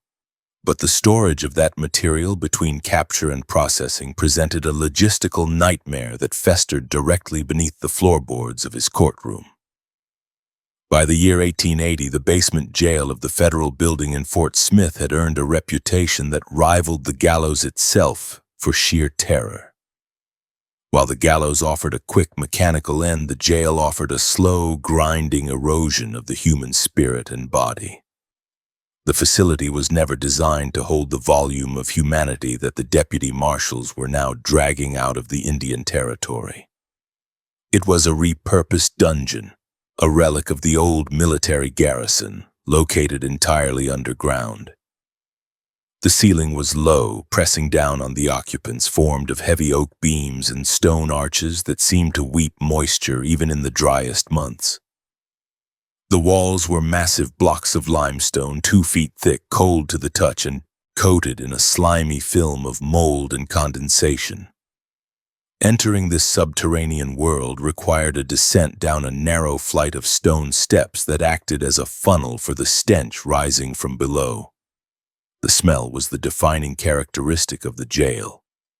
It was a physical barrier, a thick, miasmic cloud composed of unwashed bodies, rotting straw, tobacco juice, and the overwhelming, ammonia-sharp reek of human waste. In the summer of 1881, when the temperature in Fort Smith soared past 100 degrees, the air in the basement became so foul that it reportedly made the bailiffs in the courtroom above gag. There was no ventilation system. The only air that entered came through 2 small, heavily barred windows at ground level, which were often blocked by the legs of curious onlookers peering down at the caged men. The air did not circulate. It stagnated, holding the heat and the smell in a suspension that coated the skin and lungs of every man unfortunate enough to be remanded to the custody of the marshal. The layout of the jail was primitive. It consisted of 2 large cavernous rooms referred to by the guards as the bullpens. There were no individual cells, no privacy, and no segregation based on the severity of the crime or the age of the offender.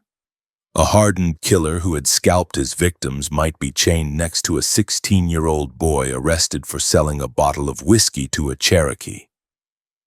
This forced proximity created a volatile, predatory social hierarchy within the dark.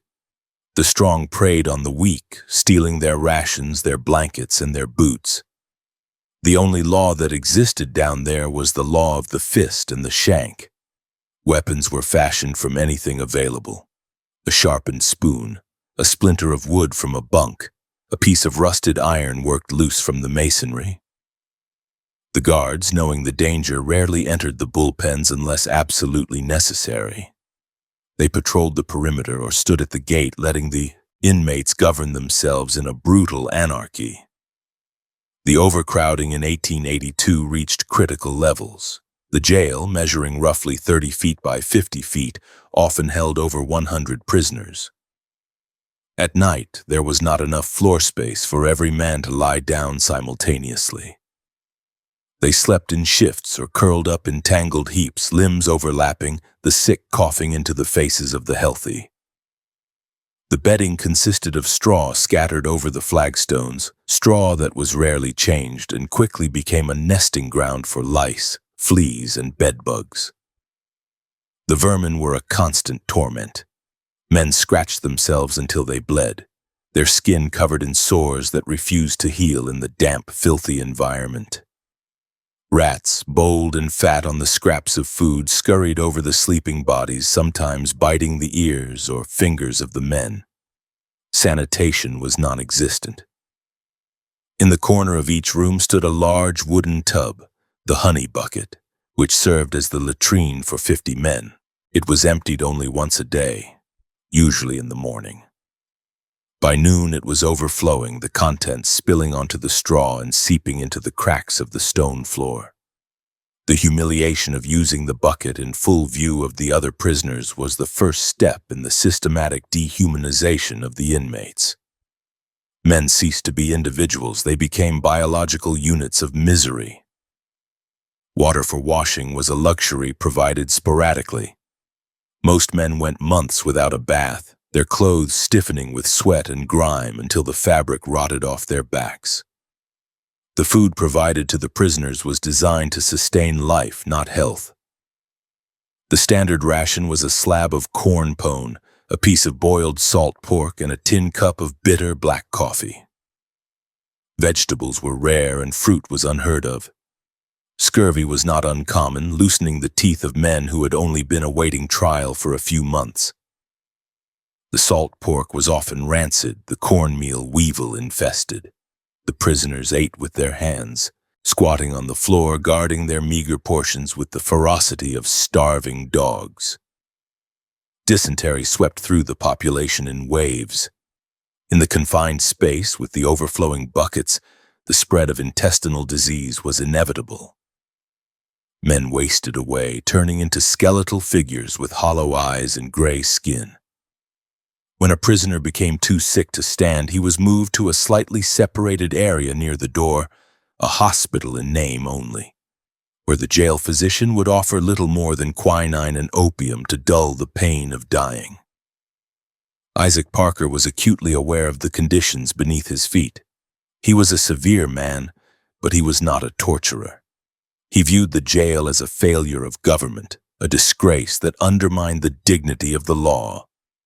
He wrote letter after letter to the Attorney General in Washington, demanding funds for a new jail, for better food, for more guards. He argued that it was impossible to administer justice when the accused were dying of typhus before they could stand trial. He described the jail as a dungeon of the Middle Ages, a stain on the conscience of the United States. But Washington was far away, and the wheels of bureaucracy turned with agonizing slowness. The funds were denied or delayed. The logic of the Department of Justice was cold. These were criminals, mostly from the frontier, and they did not deserve the comforts of a hotel. Parker was forced to continue sending men into the pit, knowing that for some, the sentence of imprisonment was a death sentence by disease. The psychological toll of the darkness was as damaging as the physical deprivation. There was no natural light in the bullpens, only the dim, flickering glow of a few coal oil lamps that smoked and sputtered, casting long, dancing shadows against the walls. The passage of time blurred. Day and night became meaningless distinctions. The only marker of time was the daily routine of the bucket brigade and the feeding. In this twilight existence, men went mad. Some screamed for hours, thrashing against their chains. Others fell into a catatonic silence, staring at the stone walls. The noise level was constant, a cacophony of coughing, cursing, praying, and the clanking of iron chains. The shackles were heavy, chafing the ankles raw. To move was to drag a 20-pound weight. The sound of metal dragging on stone was the soundtrack of their lives. In 1883, a group of desperate prisoners attempted a breakout that illustrated the utter hopelessness of their situation. Led by a man named Cherokee Jack, they spent weeks scraping away the mortar around a large stone block in the rear wall using a piece of iron barrel hoop. They worked in shifts, one man scraping while others sang or shouted to cover the noise. They managed to loosen the stone, creating a hole just large enough for a man to squeeze through. But the hole did not lead to freedom. It led to the foundation of the garrison wall, a solid barrier of earth and rock. They were discovered when a guard noticed the accumulation of dust. The retribution was swift. The ringleaders were chained to the floor in the center of the room, denied blankets, and put on bread and water for a week. The hole was filled, and the darkness closed back in. The relationship between the courtroom upstairs and the jail downstairs was intimate and disturbing. During the quiet moments of a trial, when a witness was pausing or the lawyers were consulting their notes, the sounds from below would drift up through the floorboards. A scream, a heavy thud, a chorus of coughs. These sounds penetrated the sanctity of the court, a reminder of where the defendant would be returning. Conversely, the prisoners could hear the movements of the court. They could hear the heavy tread of Judge Parker walking to the bench. They could hear the gavel strike. Every time that gavel banged, the men in the basement knew that another one of their number had been sealed. When a prisoner was called up for trial, the bailiff would open the heavy door at the top of the stairs and shout the name. The man would stand, shaking the straw from his rags, and ascend the stairs, blinking painfully as he emerged into the light of the courtroom, squinting at the judge like a mole dragged from its burrow. By 1884, the volume of prisoners had turned the jail into a processing bottleneck. Parker's aggressive enforcement was working too well. The catch was exceeding the capacity of the net. The marshals were bringing in wagons full of men faster than the court could try them or the jail could house them. To alleviate the pressure, Parker began to prioritize the capital cases, moving the murderers to the front of the line, not just for justice, but to clear the floor space. If a man was hanged, his spot in the bullpen opened up.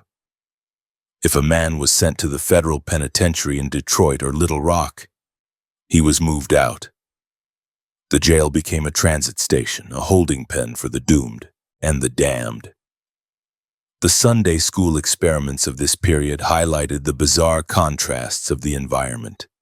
In an attempt to bring some moral order to the chaos, local church groups were occasionally permitted to enter the jail on Sunday afternoons. Well-dressed women and earnest ministers would descend the stairs holding handkerchiefs over their noses to sing hymns and distribute tracts to the filth-encrusted men. The prisoners would listen, some weeping at the memory of a civilized life, others mocking the intruders with lewd gestures. Parker encouraged these visits, believing in the possibility of redemption even for the worst, but the physical reality of the jail usually overwhelmed the spiritual intentions. The smell was too strong for the gospel to penetrate deeply. In 1885, a specific incident underscored the brutality of the internal politics of the jail. A prisoner named George Paget, awaiting trial for larceny, was accused by his fellow inmates of being a snitch, a trustee who reported on the hidden contraband. In the middle of the night, while the single guard dozed at the top of the stairs, a group of men threw a blanket over Paget's head. They beat him with their shackles, the heavy iron bruising his internal organs. He was found the next morning unconscious and bleeding internally. He died 2 days later. The investigation went nowhere. In a room of 50 men in the dark, no one had seen anything. It was ruled a death by congestion of the brain, a euphemism that covered a multitude of sins. The body was removed, the straw was turned over, and a new prisoner took his place that same afternoon. The terror of the jail served a function for Parker. It broke the defiance of the men before they ever stood in the dock. By the time a prisoner faced the jury, the arrogance of the outlaw had usually been scrubbed away by months of sleeping in his own filth. They stood before the judge not as swaggering desperados, but as broken men, desperate for any change in their condition, even if that change was a sentence to the rope. The hell on the border was the anvil upon which Parker hammered the resistance out of the frontier. It softened the steel so the law could mold it. As the year 1885 drew to a close, the pressure for a new facility finally began to gain traction in Congress, largely due to Parker's relentless badgering and the horrific reports filed by federal inspectors who dared to venture into the basement. But for the men currently locked in the stone darkness, the promise of future bricks and mortar meant nothing. They lived in the immediate sensory nightmare of the present. They lived in a world where the only water was warm and foul, where the only touch was the bite of a louse or the blow of a chain, and where the only hope was that the judge upstairs would be quick. The factory of justice had a dirty engine room, and it was running hot, consuming human fuel to keep the gears of the court turning. The stench of it drifted out over the town of Fort Smith, a constant olfactory reminder that while the law was high and noble, the enforcement of it was wet, dark, and ugly. The summer of 1886 brought a heat to the Indian Territory that seemed to boil the resin out of the pine trees. But the true incendiary agent in the region was not the sun. It was the whiskey. By June 23, 1884, the introduction of spirituous liquors had transformed from a vice into a plague that Judge Isaac Parker fought with the desperation of a man bailing water from a sinking ship. The federal law was explicit. The possession, sale, or transport of alcohol in the Indian nations was a crime punishable by imprisonment. Yet the demand was insatiable. Wagons with false bottoms, hollowed-out logs, and even boots with specially designed compartments flooded the territory with a product known locally as tarantula juice. It was a vile distillation, often laced with tobacco juice, red pepper, and molasses to mask the taste of raw grain alcohol. It did not merely intoxicate, it incited a specific predatory madness in men who were already living on the fringe of civilization. It stripped away the last veneer of human restraint, leaving behind only the primal reactive instincts of the predator. Blueford Duck, known across the territory simply as Blue Duck, was a product of this environment. He was a Cherokee man, born into a world where the tribal structures were eroding under the pressure of white intrusion and federal oversight. On that Wednesday in late June, Blue Duck was riding through the Flint Hills of the Cherokee Nation, accompanied by a companion named William Christie. They were not riding for any specific purpose other than the chaotic wandering of the inebriated. They had been drinking for hours, the cheap whiskey stripping away the layers of social restraint until only the impulse of the moment remained. The sun was high, beating down on the scrub oak and the rocky soil, creating shimmering waves of heat that distorted the horizon. They rode up to a farm near the Flint district, a small, dusty plot of land worked by a young farmhand named Samuel Wyrick. Wyrick was a nobody in the grand scheme of the frontier, a laborer trying to scratch a living from the unforgiving earth. He was working in the field, his shirt stained with sweat, his hands brown with dirt, when the two riders approached. The interaction that followed was a textbook example of the wolfish violence Parker frequently sermonized against from the bench. It was violence without profit, without motive, and without logic. Blue Duck, swaying in his saddle, his eyes glassy and unfocused, accused the young farmhand of some imagined slight. Perhaps Wyrick looked at him wrong. Perhaps he didn't answer quickly enough when spoken to. The reason was irrelevant to the outcome. Blue Duck drew his revolver. It was a heavy piece of iron, the cylinder loose from misuse, the metal hot to the touch in the summer sun. He leveled it at Wyrick. Wyrick, realizing the danger too late, turned to run or perhaps to plead, raising a hand in a futile gesture of defense. Blue Duck fired. The report of the pistol cracked through the humid air, sending birds scattering from the tree line. The bullet struck Wyrick in the torso, knocking him into the dirt among the rows of crops. It was not a clean kill. Wyrick lay in the furrows, groaning, his life bleeding out into the soil he had been tilling. The red blood turning the dust into a dark paste. Blue Duck and Christie did not dismount to check his pockets. They did not finish him off with a mercy shot. They simply reloaded the spent chamber, turned their horses, and rode away, leaving the man to die alone in the heat, the sound of his labored breathing slowly fading into the buzzing of the cicadas. The news of the Wyrick murder reached Fort Smith within the week, carried by the telegraph of the frontier, the word of mouth that passed from trading post to trading post. To Isaac Parker, this crime was particularly detestable. It was not a crime of passion or a crime of survival, it was a crime of recreation. He issued the warrant immediately. The deputy marshals, hardened by a decade of manhunts, rode out to collect Blue Duck. The pursuit was not the dramatic chase of dime novels. It was a methodical tightening of a net. The deputies knew the haunts of the Cherokee gangs. They knew the ridges and the creek beds where men went to hide. Blue Duck was not a master fugitive. He was a known figure, often seen in the company of the notorious Belle Starr, a woman who cultivated an image of banditry that exceeded her actual criminal accomplishments. The deputies found Blue Duck not in a fortified hideout, but effectively waiting to be caught, his bravado from the whiskey having faded into the sullen reality of a hangover. He was found at a neighbor's house, disarmed without a shot being fired and shackled.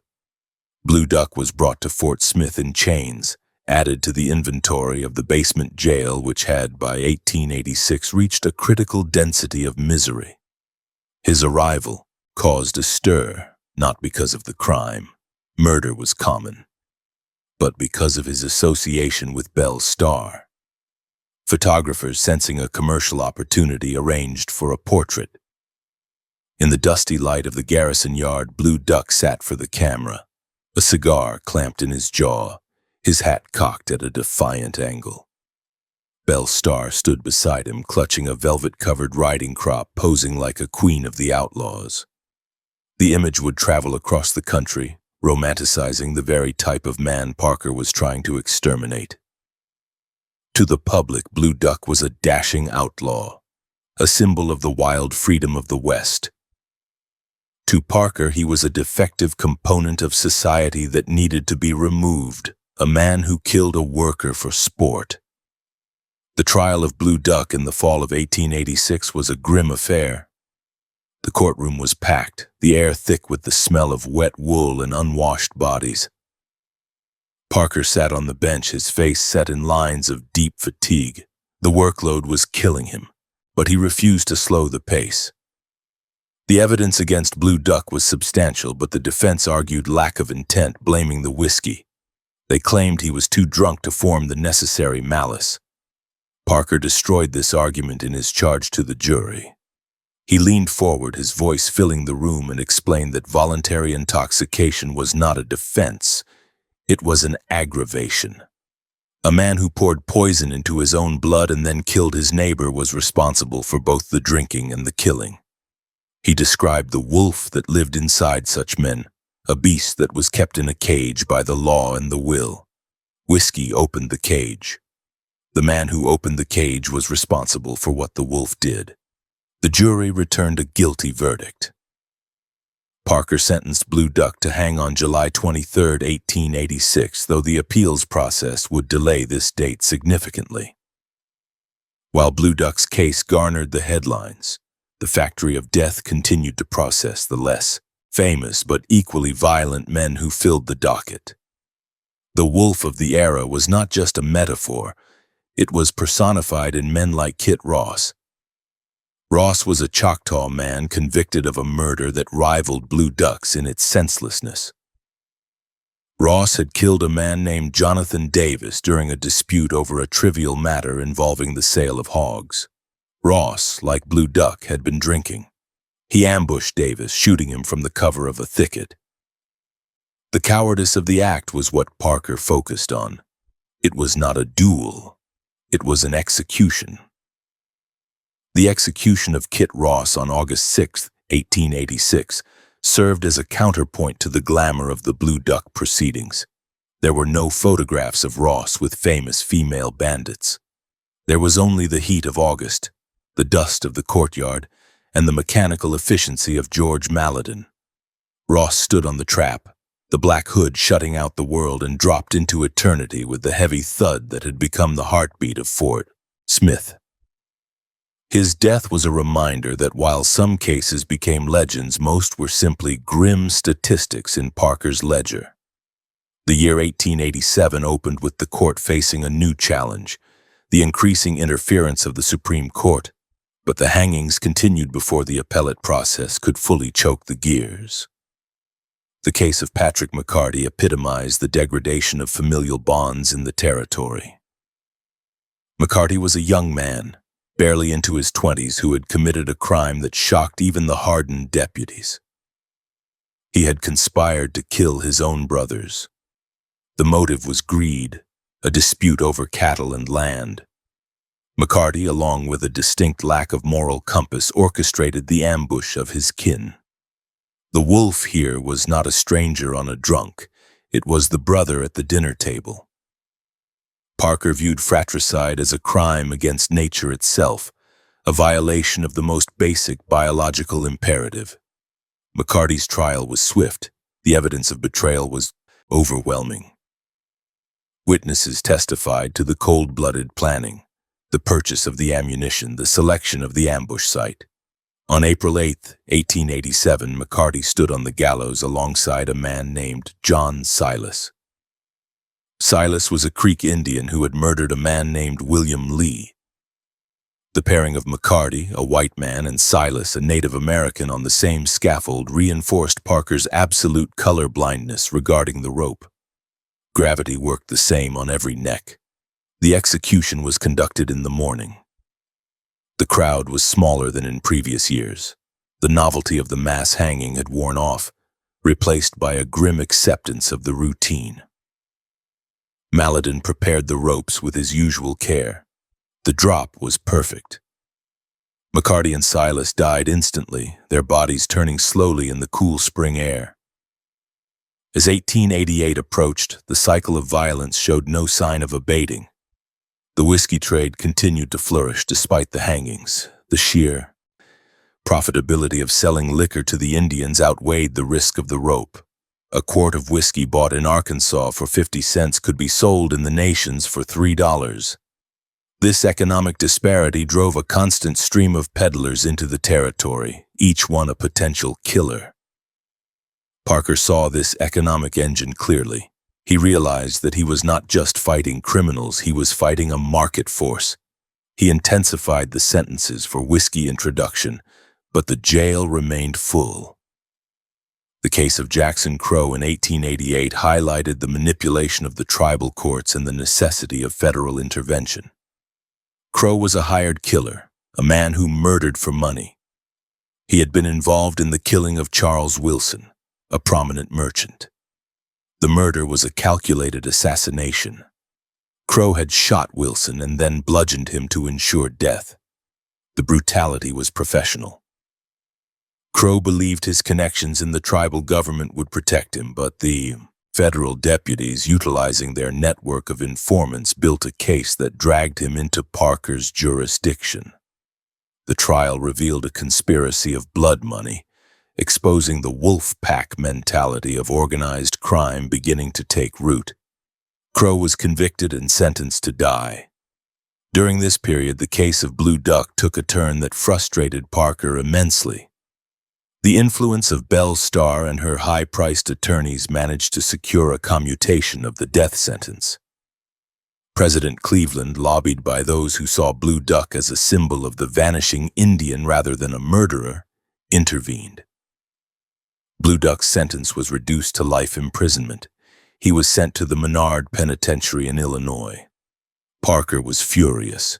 He viewed the commutation as a betrayal of the victim, Samuel Wyrick. It sent a message that if a killer had enough fame or the right friends, the gallows could be cheated. However, Parker did not let this defeat stop the machine. If Blue Duck would not hang, others would. The factory could not pause for one defective product. The environment of the court during these years became increasingly pressurized. The physical toll on Parker was becoming visible. He was gaining weight, his beard was whitening, and he suffered from a chronic ailment of the kidneys. He sat on the bench for 10, sometimes 12 hours a day, breathing the stale air of the courtroom, listening to the endless litany of gunshot wounds, knife slashes, and crushed skulls. He absorbed the violence of the frontier into his own psyche. He became more dogmatic, his charges to the jury becoming longer and more filled with religious and moral instruction.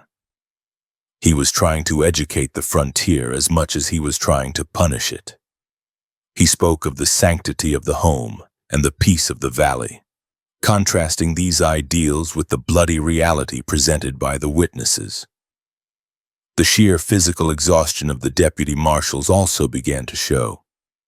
Men who had been riding for Parker for over a decade were burnt out, their bodies broken by the saddle and the damp nights on the trail. The turnover rate increased. New deputies had to be recruited and trained, men who did not have the institutional memory of the older generation. The gap in experience led to mistakes, to lost prisoners, and to more violence. The wolf was adapting. The outlaws were becoming younger, faster, and less connected to the traditional tribal structures that Parker understood. In the summer of 1888, another case underscored the persistent savagery of the whiskey trade. A man named Malachi Allen was brought in. He was a fraudster and a killer who had murdered two men, Shadrach and James Chickasaw, for their money. Allen had gained their trust, traveled with them, and then killed them in their sleep. It was the intimacy of the violence that disturbed the court. To kill a sleeping man was the act of a coward and a predator. Allen was tried and convicted. His execution was set, adding another name to the long list that Parker kept. The gallows by this time had become a permanent feature of the Fort Smith landscape. The wood had weathered to a gray color, blending in with the stone of the wall. The grass beneath the trapdoor did not grow. The constant trampling of boots and the dripping of fluids kept the earth bare. Children played in the streets nearby, indifferent to the structure that cast a long shadow over their games. The normalization of the death penalty was complete. It was no longer a shock. It was a municipal function, like the sweeping of the streets. Parker's frustration with the Supreme Court began to boil over during this period. The High Court in Washington, far removed from the blood and dust of the territory, began to scrutinize Parker's jury instructions. They found fault with his definitions of self-defense, with his descriptions of malice. They began to overturn convictions, sending murderers back to Fort Smith for new trials. Parker viewed this as a disaster. He believed that the appellate judges did not understand the nature of the men he was dealing with. He famously stated that the appellate courts were courts of technicality that allowed the guilty to escape through loopholes. He saw the law as a shield for the innocent, but the Supreme Court seemed intent on turning it into a sword for the guilty. Despite these legal battles, the day-to-day reality of the court remained a grind of violence. The deputies continued to bring in the harvest. In July of 1888, a wagon arrived with 7 prisoners, all charged with murder.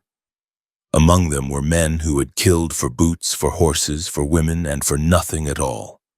They were processed, deloused, and thrown into the pit. The sounds of the jail, the coughing, the cursing, the clinking of chains rose up through the floorboards to greet the judge every morning. By the end of 1888, the wolf was still at the door. The volume of cases had not decreased. If anything, the opening of the unassigned lands and the pressure of white settlement were creating new vectors for violence. The deputies were bringing in wagon loads of prisoners who were younger, more desperate, and more heavily armed than the generation before. The old guard of the Civil War bushwhackers was being replaced by young men raised in a lawless vacuum. Men like Blue Duck who killed out of boredom and whiskey.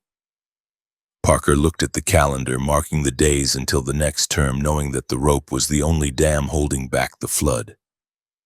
The gallows in the courtyard, weathered now by sun and rain, stood ready. Maladin kept the hinges oiled. The factory was running at full capacity and the raw materials were inexhaustible. The 6th day of February, 1889, brought a silence to the western district of Arkansas that was more unnerving than the roar of any gunfight.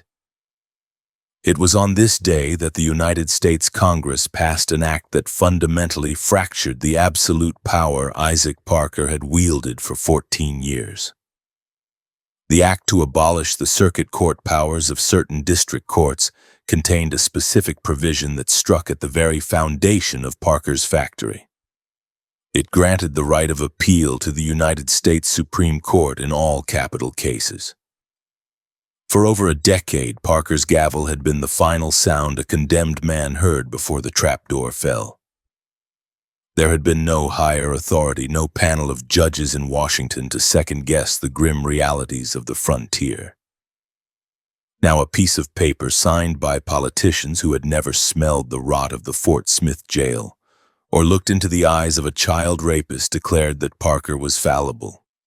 Parker sat in his chambers, the heavy oak desk separating him from the rest of the world, and read the statute with a simmering, volcanic rage. The document was dry, bureaucratic, and detached, yet its implications were violent. It meant that the swiftness of the rope, the very quality Parker believed was essential for deterrence, was gone. He did not view this legislation as a triumph of due process. He viewed it as a surrender to anarchy. He imagined the lawyers in Washington, men who sat in clean, heated rooms dissecting the transcripts of his trials, looking for misplaced commas or awkward phrasings while the blood of victims dried in the dirt of the Indian Territory. The judge's face, already puffing from the onset of the kidney disease that would plague his later years, flushed with color. He threw the paper down. It was an insult. It was a declaration that the federal government cared more about the comfort of the wolf than the safety of the sheep. The immediate effect of the legislation was a tactical shift in the courtroom that turned the proceedings from a swift march toward justice into a trench war of attrition. The defense attorneys, previously cowed by Parker's dominance, now smelled blood. They began to practice law not for the jury in the box, but for the invisible panel of justices 2,000 miles away. A specific change in the atmosphere occurred almost overnight. When Parker overruled an objection, the defense no longer sat down in defeat. They stood taller, demanding that an exception be noted in the record. They objected to the admission of dying declarations. They objected to the description of wounds. They objected to Parker's tone of voice. They demanded that every word be recorded, creating massive transcripts that had to be shipped east, a process that consumed weeks. The factory floor slowed down. The assembly line, once streamlined and efficient, began to grind and halt as these exceptions were filed like grit in the gears. Parker watched this performance with a face of stone, his knuckles white as he gripped the armrests of his chair. He overruled them, his voice dropping to a dangerous baritone, but he knew that every overrule was now a potential landmine that could blow the conviction apart months later. He could see the strategy in their eyes: delay, confuse, and appeal. They knew they couldn't beat Parker in Fort Smith, so they planned to beat him in Washington. The backlog in the jail, already a humanitarian disaster, transformed into a bureaucratic purgatory. Men who had been sentenced to die now sat in the filth of the basement for months, sometimes years, waiting for the telegraph to click out a decision from Washington. The hell on the border became a waiting room for the Supreme Court. The tension in the bullpen spiked. The finality of the rope had been a stabilizing force. It provided a grim certainty. Now there was hope. And hope in a place like the Fort Smith jail was a dangerous, volatile element. It made men restless. It made them plot. It made them believe that a technicality regarding the definition of malice was more powerful than the fact that they had butchered a neighbor for a saddle. The noise level in the jail increased. Arguments broke out over the interpretation of the new law. Jailhouse lawyers, men who could barely read, held court in the corner, assuring the new arrivals that if they could just get the case to the Supreme Court, they would walk free. Parker's response to this interference was to drive the remaining machinery harder, to ensure that those cases which could be finalized were finalized with extreme prejudice before the appellate door swung fully open. The docket for January 16, 1890 became the focal point of this desperate acceleration. 6 men were scheduled to hang on that single day: Harris Austin, John Billy, Jim and Burris, Sam Goen, Jefferson Jones, and Thomas Willis. This mass execution was Parker's answer to the federal government. It was a demonstration that the gallows still functioned, that the rope was still strong, and that the wages of sin were still death, regardless of what the lawyers in D.C. thought about procedural error. The case of Boudinot Crumpton, known as Buddy, was particularly contentious and illustrated the friction between Parker's moral certainty and the evolving standards of evidence. Crumpton was a young man charged with the murder of Sam Morgan in the Cherokee Nation. The two had been traveling together. Morgan disappeared. Later, Crumpton was found in possession of Morgan's horse and pistol. The evidence was entirely circumstantial. There was no eyewitness to the killing. There was no confession. In a modern court, or perhaps in the Supreme Court, this might have raised reasonable doubt. To Parker, the logic was linear and irrefutable. Morgan was dead. Crumpton had his property, therefore Crumpton was the killer. Parker's charge to the jury in the Crumpton case was a masterclass in steering a verdict. He instructed them that the possession of stolen property soon after a crime was a strong presumption of guilt. He dismantled the defense's alternative theories with a scathing, logical dissection. He leaned over the bench, his eyes boring into the jurors, and told them that they did not need to see the bullet enter the brain to know a murder had occurred. The jury, comprised of simple men who trusted Parker implicitly, convicted. Crumpton maintained his innocence to the very end, claiming he had merely traded horses with Morgan. His lawyers filed for an appeal, but the timing was such that the new act did not save him. The procedural window had closed just before he could jump through it. On the morning of January 16, 1890, the crowd gathered once again in the Garrison Yard. The air was cold, a biting wind sweeping off the Arkansas River, frosting the breath of the spectators. The 6 men were brought out. Harris Austin looked defeated, his eyes fixed on the ground. John, Billy, and Jim and Burris were sullen, scanning the crowd for friendly faces. Sam Goen, Jefferson Jones, and Thomas Willis stood in silence, their faces hard. But one of them stood tall, his eyes scanning the crowd, maintaining his claim of innocence. He did not beg. He did not confess. He simply stood on the trapdoor as the inevitable result of Parker's logic. George Maladin, the executioner, moved down the line with his usual efficiency. He did not care about appeals or circumstantial evidence. He cared about the physics of the drop. He adjusted the noose around Crumpton's neck, the knot cold and greasy against the skin. He checked the slack. He looked at the judge's window, though Parker was not visible. When the lever was pulled, the crash of the trapdoor was the only argument that mattered. 5 bodies fell. 5 necks snapped. The fact that Crumpton died without confessing, arguably on evidence that was thinner than usual, did not trouble Parker's conscience. In Parker's binary world, the system had worked. A likely killer was removed from existence. The threat to the community was neutralized. But to the legal observers and the press, the hanging of the 6 men added fuel to the fire. It was cited as proof that the Western District was a slaughterhouse that disregarded the safeguards of the law. Parker read these criticisms in the St. Louis Republic and threw the paper into the fire. He called the appellate courts courts of technicality that searched for loopholes to free the wicked. He argued that they cared more about the grammar of an indictment than the blood of the victim. The war escalated in 1891 with the murder of Deputy Marshal Barney Connolly. Connolly was a veteran officer, a man who had ridden the trails for years. He was attempting to serve a writ on a man named Shepard Busby for adultery, a minor charge. Busby, however, decided that he would not be taken. As Connolly approached Busby's cabin in the Cherokee Nation, Busby stepped out with a Winchester and shot the deputy dead. The killing of a federal officer was the ultimate affront to the court. It was a direct attack on the sovereignty of the United States. Parker took the death of Connolly personally. He had signed the warrant Connolly was carrying. He felt the weight of the man's death. He knew Connolly's family. He saw the murder not just as a crime, but as an act of war.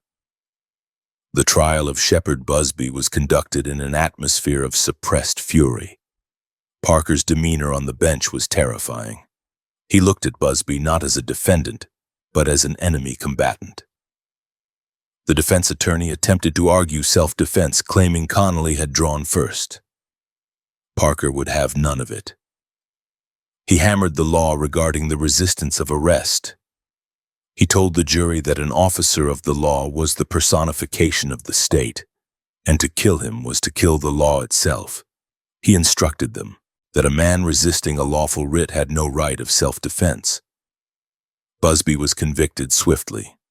Parker sentenced him to hang, and he wanted the sentence carried out before any appeal could interfere. However, the new law allowed Busby to file a writ of error. The execution was stayed. Parker had to watch as the man who murdered his deputy sat in the jail, alive, fed by the government, while the paper worked its way to Washington. This delay gnawed at Parker's physical health. The stress of the constant battles with the Supreme Court, combined with the crushing workload and the oppressive climate of the courtroom, triggered a rapid decline in his constitution. He developed Bright's disease, a chronic inflammation of the kidneys. His face became puffy, his skin took on a waxen, unhealthy pallor, and his legs swelled with fluid. He was in constant low-level pain. Yet he refused to recess the court. He sat on the bench with a pillow behind his back, sipping water, his eyes burning, with a feverish intensity. He believed that if he stepped down even for a week, the wolf would break through the gate. He was the only thing holding the line. His doctors advised him to rest, to take the waters at Hot Springs, but Parker waved them away. He had a docket to clear. He had a jail to empty. The Supreme Court began to hand down reversals that stunned the Western District. In the case of Alexander Allen, a black teenager convicted of murder, the Supreme Court reversed the conviction not once, but twice. The first reversal was based on a flaw in the jury instruction regarding self-defense. Parker retried him. Allen was convicted again.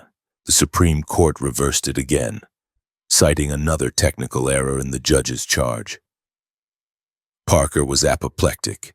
He shouted in his chambers that the Supreme Court had effectively legalized murder in the Indian Territory. He saw these reversals as a signal to the criminal element that if they had a smart lawyer, they could kill with impunity. Allen was eventually acquitted on the third trial, a result that Parker viewed as a total miscarriage of justice. He watched Allen walk out of the courtroom a free man, believing that he was watching a killer released to kill again. Then came the case of Gorko. John Gorko had killed a man named Peter Carbo.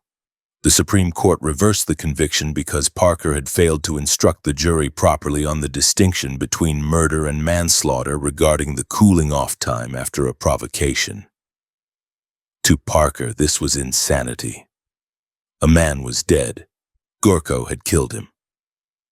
Whether he had cooled off for 5 minutes or 10 minutes was a semantic game played by men in silk robes who had never faced a knife fight.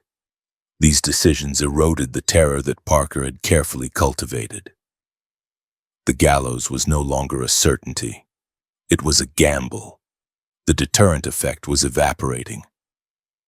Parker felt his life work being dismantled brick by brick. The physical environment of the courthouse began to reflect this decay. The building, never robust, was showing its age. The floorboards in the courtroom were worn smooth by the pacing of lawyers. The walls were stained with tobacco smoke. The jail basement remained a festering sore. In 1891, a typhus outbreak swept through the cells, killing several prisoners before they could be tried.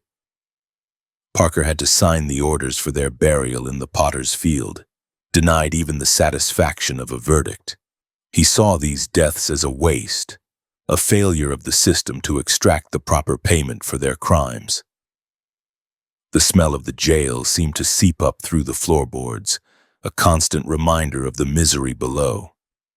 The air in the courtroom was stale, recycled, and heavy with the weight of hundreds of death sentences. Despite the interference, the executioner remained busy. On April 27, 1892, Parker managed to push through the execution of 2 more men, verifying that the machine was not yet broken. But the tone had changed. The absolute godlike authority of the hanging judge was cracking. The defense attorneys were bolder. The prisoners were more defiant. The press was more critical. Parker felt the walls closing in. He began to give interviews to newspapers, trying to plead his case to the American people. He spoke of the criminal class and the necessity of harsh punishment. He described the brutality of the crimes in graphic detail, trying to shock the public into understanding why he did what he did. He argued that he was not cruel. He was the protector of the innocent. He claimed that for every murderer he hanged, he saved a dozen lives by deterrence. He was fighting a public relations war as well as a legal one.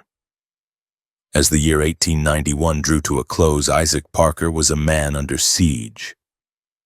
He was fighting a two-front war, one against the outlaws in the territory and another against the justices in Washington. The Wicked Court Act had done exactly what he feared. It had introduced doubt into a system that required certainty. The executions continued, but the rhythm was broken. The day of the rope was becoming a rarity, replaced by singular, sporadic hangings that lacked the terrifying grandeur of the mass executions. The factory was struggling to meet its quotas. The raw material was still arriving in shackles, but the quality control department in D.C. was rejecting the finished product. Parker sat in his office on New Year's Eve, 1891, watching the rain streak the window pane. He was sick, he was tired, and he was angry. But he was not done. He knew that there were still monsters in the nations, men like the rising Crawford Goldsby and the Dalton brothers, who would test the limits of his court and hopefully the strength of his ropes. The war was not lost, but the terms of engagement had changed forever. He turned away from the window and looked at the stack of case files on his desk. Each file represented a crime, a victim, and a potential hanging. He picked up his pen, dipped it in the inkwell, and went back to work. The Supreme Court might delay him, but they would not stop him. He would fight them with ink and paper until his hand cramped or his heart stopped. The complexity of the legal battles also began to drain the financial resources of the court. The cost of printing transcripts, paying for the transport of prisoners back and forth for retrials, and maintaining the overcrowded jail was astronomical. Parker fought with the Department of Justice over every dollar. He demanded more clerks to handle the paperwork. He demanded better pay for the deputies who were now required to testify multiple times for the same arrest. He felt abandoned by the government he served.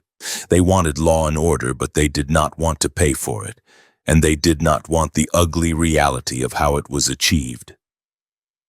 In the midst of this legal chaos, Parker's personal life became a sanctuary he clung to with desperation. He would leave the courthouse late at night, walking the few blocks to his home. There, Mary would have a meal waiting. For a few hours, the hanging judge was simply Isaac, a husband and father. He would read the Bible, finding solace in the Old Testament, in the stories of righteous kings who smote the wicked. He found validation in Scripture that he could not find in the Supreme Court reporters. He believed he was doing God's work even if the government was trying to stop him. This religious conviction hardened his resolve. He wasn't just enforcing the statutes of the United States, he was enforcing a higher moral law. This belief made him dangerous to his enemies because a man who believes he has a divine mandate cannot be discouraged by a court order. As the clock struck midnight, ushering in 1892, Parker extinguished the lamp. The room plunged into darkness. Outside, the wind howled through the streets of Fort Smith, rattling the shutters. It was a cold, lonely sound. Parker closed his eyes, visualizing the map of the Indian Territory. He saw the vast expanse of the nations, the winding rivers, the hidden canyons. He saw the faces of the men hiding there, the wolves waiting to strike. He knew they were out there, and he knew that as long as he had breath in his body, he would hunt them. The Supreme Court could slow him down, but they could not change the nature of the beast, nor the nature of the man who hunted it. The factory would remain open. The year 1892 opened with a violence that suggested the very soil of the Oklahoma Territory had been sown with dragon's teeth.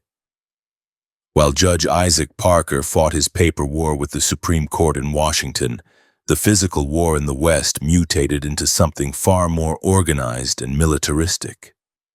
The era of the solitary drifter killing for a horse was fading.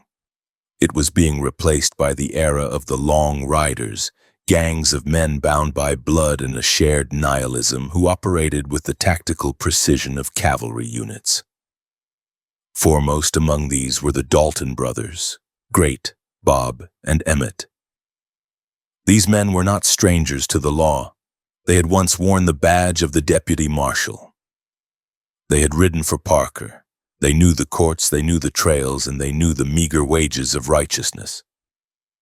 Having defected to the other side of the star, they applied the methodology of law enforcement to the business of bank and train robbery, creating a wave of terror that Parker watched with the bitter recognition of a father watching his own wayward sons burn down the house.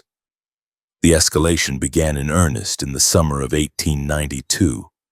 The Daltons, joined by men like Bill Doolin and black-faced Charlie Pierce, began a campaign that treated the railroads not as commerce, but as a personal treasury. The Red Rock train robbery in June was a signal flare. They stopped the Santa Fe train not with clumsy barricades, but with precise timing and overwhelming firepower. They moved through the cars with a terrifying calmness, stripping the express safe and the passengers with efficiency. Parker, reading the reports in his chambers, saw the dangerous evolution. These were not desperate acts of survival, they were paramilitary operations. He issued warrants, dozens of them, but serving a warrant on the Dalton gang was no longer a matter of a single deputy riding up to a cabin.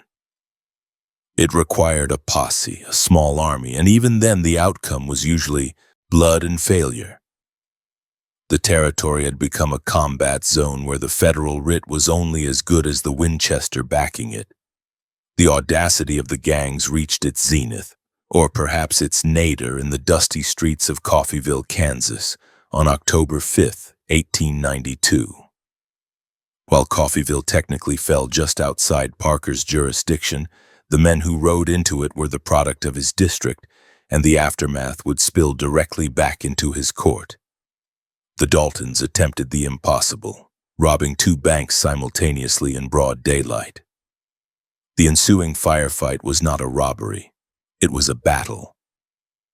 The citizens of Coffeyville armed themselves and opened fire from the hardware stores and alleyways.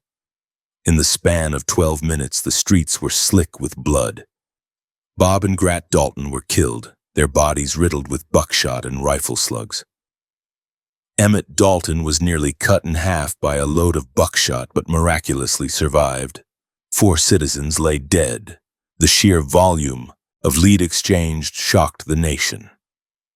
Parker saw the Coffeyville raid as the inevitable result of the weakening of the law. When men did not fear the rope, they believed they were invincible. However, the death of the Dalton leaders did not decapitate the Hydra. It merely severed one head while another, more vicious one, grew in its place.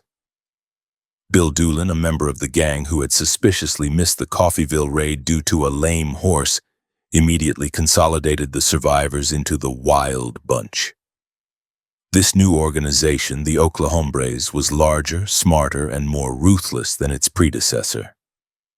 They operated out of the ghostly town of Ingalls, a settlement that served as a safe harbor where outlaws could rest, refit, and drink without fear of the local law. Doolin was a strategist. He understood that to survive, he needed to control the terrain. He established a network of spies and sympathizers that made him a ghost. Parker's deputies would ride into a region only to find the birds had flown hours before. The frustration in the federal building in Fort Smith was palpable. Parker's deputies were being run ragged. The wolf was no longer hiding in the bushes. The wolf was running the town of Ingalls. In late August of 1893, Parker authorized a massive strike. He knew that picking off the gang members one by one was failing. He needed to crush the hive. A specialized force of 13 deputy marshals was assembled. These were the hardest men on the payroll, men who had survived the day of the rope era and the sniper wars of the 80s. They were loaded into 2 covered wagons posing as movers or settlers, their Winchesters hidden under canvas tarps. The objective was Ingalls. The mandate was simple: surrender or death. On September 1st, 1893, the wagons rolled into the sleepy streets of Ingalls. The heat was oppressive, the dust hanging still in the air. The deputies debussed near the saloon where the gang was known to congregate, but the element of surprise was lost in seconds. A gang member, Bitter Creek Newcomb, stepped out of the saloon, saw a rifle barrel and fired. The Battle of Ingalls erupted instantly. It was the most intense gunfight in the history of the Western District. The air was filled with the swarm of lead bees. Deputies took cover behind corners and rain barrels. The outlaws, firing from the windows of the saloon and the hotel, had the high ground. The noise was deafening, a continuous roar of black powder and smokeless cartridges that shattered every window in the town. Parker's men fought bravely, but they were fighting men who had nothing to lose. Deputy Tom Houston was pinned down and shot. Deputy Lafayette Shadley, attempting to cut off the gang's escape route, was drilled through the chest. Deputy Dick Speed was killed instantly by a Winchester slug. The street became a kill zone. The Doolin gang, using the cover of the smoke and the chaos, managed to fight their way to the livery stable, mount their horses, and break out of the encirclement. They left behind blood trails, but they escaped. The deputies were left with their dead colleagues and the bitter taste of a tactical defeat. The Battle of Ingalls was a disaster for the Marshal Service. 3 deputies dead, several wounded, and the gang was still free. When the news reached Fort Smith, Parker was devastated. He attended the funerals of Speed, Shadley, and Houston. He looked at the widows and the orphans, and his rage against the system that allowed this to happen solidified into a cold, hard diamond of hate. He blamed the Supreme Court. He blamed the leniency that allowed men like Doolin to roam free on bail or technicalities. He spoke to the press, his voice trembling with emotion, declaring that the blood of these deputies was on the hands of the appellate judges.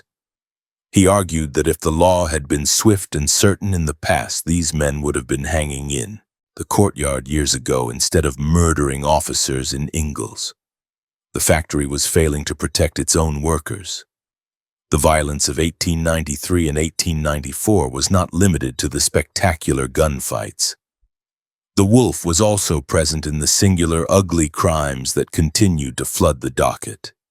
The case of John Pointer illustrated this relentless grind. Pointer was a man who had killed 2 young men, Baugh and Keels, who were traveling with him from Texas. It was a crime of opportunity and greed, the kind Parker despised most.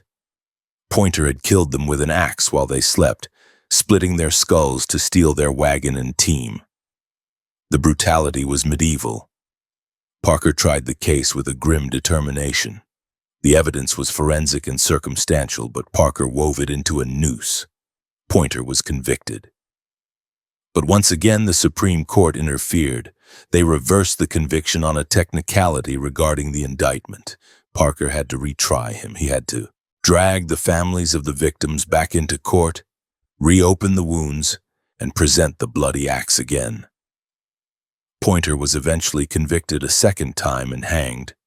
But the process took years, diluting the justice until it was tasteless. Then there was the case of the teenage killer Crawford Goldsby, known as Cherokee Bill. If the Doolin gang represented organized crime, Cherokee Bill represented the pure, unadulterated psychopath.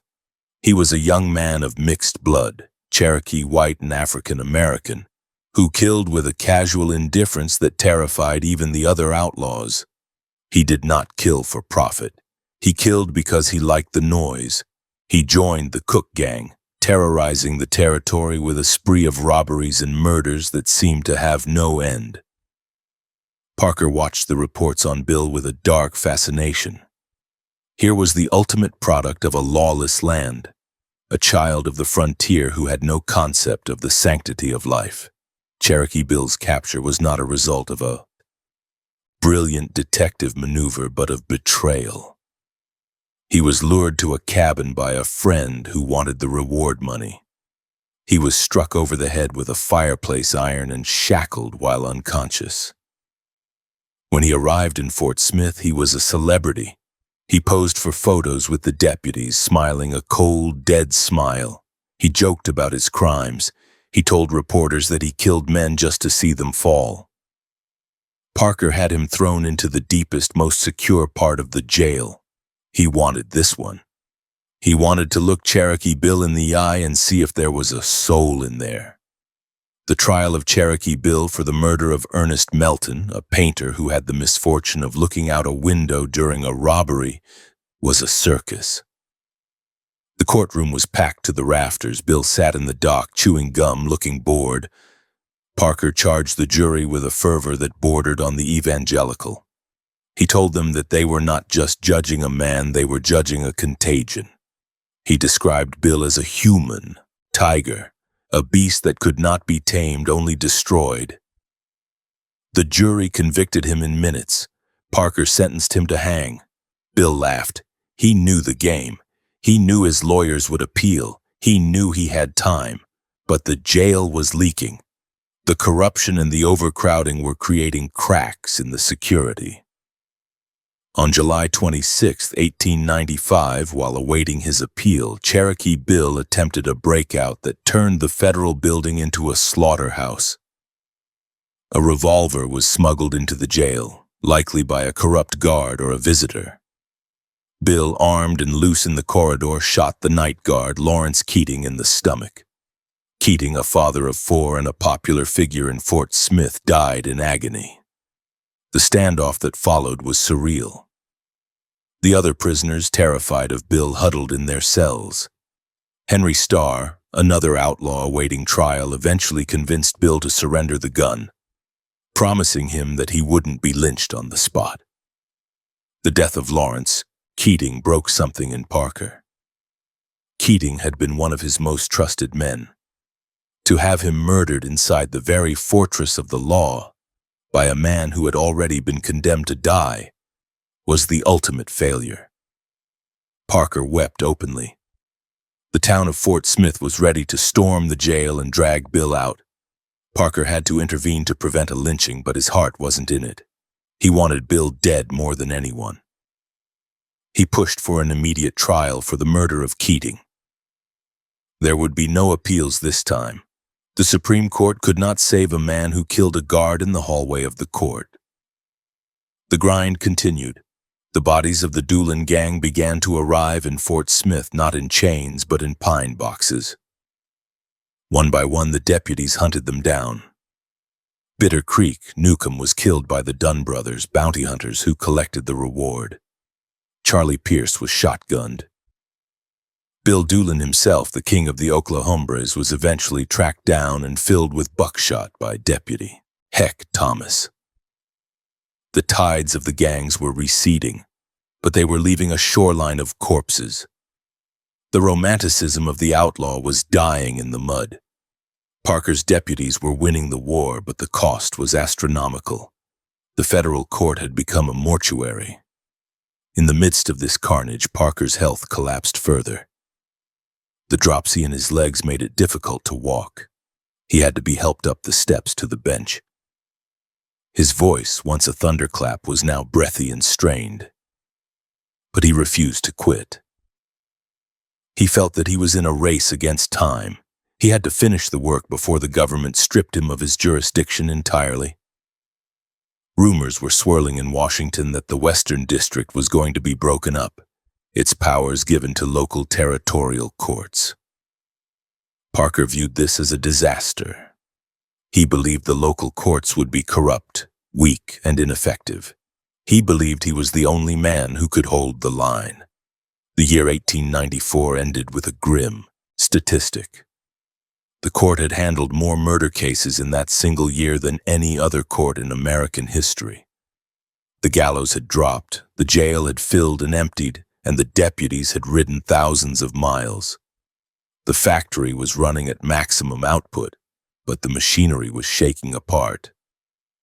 The gears were grinding, the belts were slipping, and the foreman, the old judge with the white beard and the dying kidneys, was holding the lever down with a trembling hand, determined to process the last batch of wolves before the steam ran out. The era of the hanging judge was entering its twilight, but the sunset would be red as blood.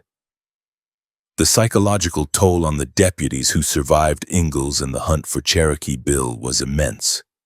They walked the streets of Fort Smith with the 1,000-yard stare of combat veterans. They drank heavily in the saloons on Garrison Avenue, trying to wash away the memory of the bullet snaps and the screams of dying horses. They were the unsung heroes of Parker's war, men who did the dirty work for pennies while the politicians in Washington debated the finer points of habeas corpus. Parker knew this. He respected them. He mourned them. And he kept sending them out because there was no one else. The factory required fuel, and the fuel was men.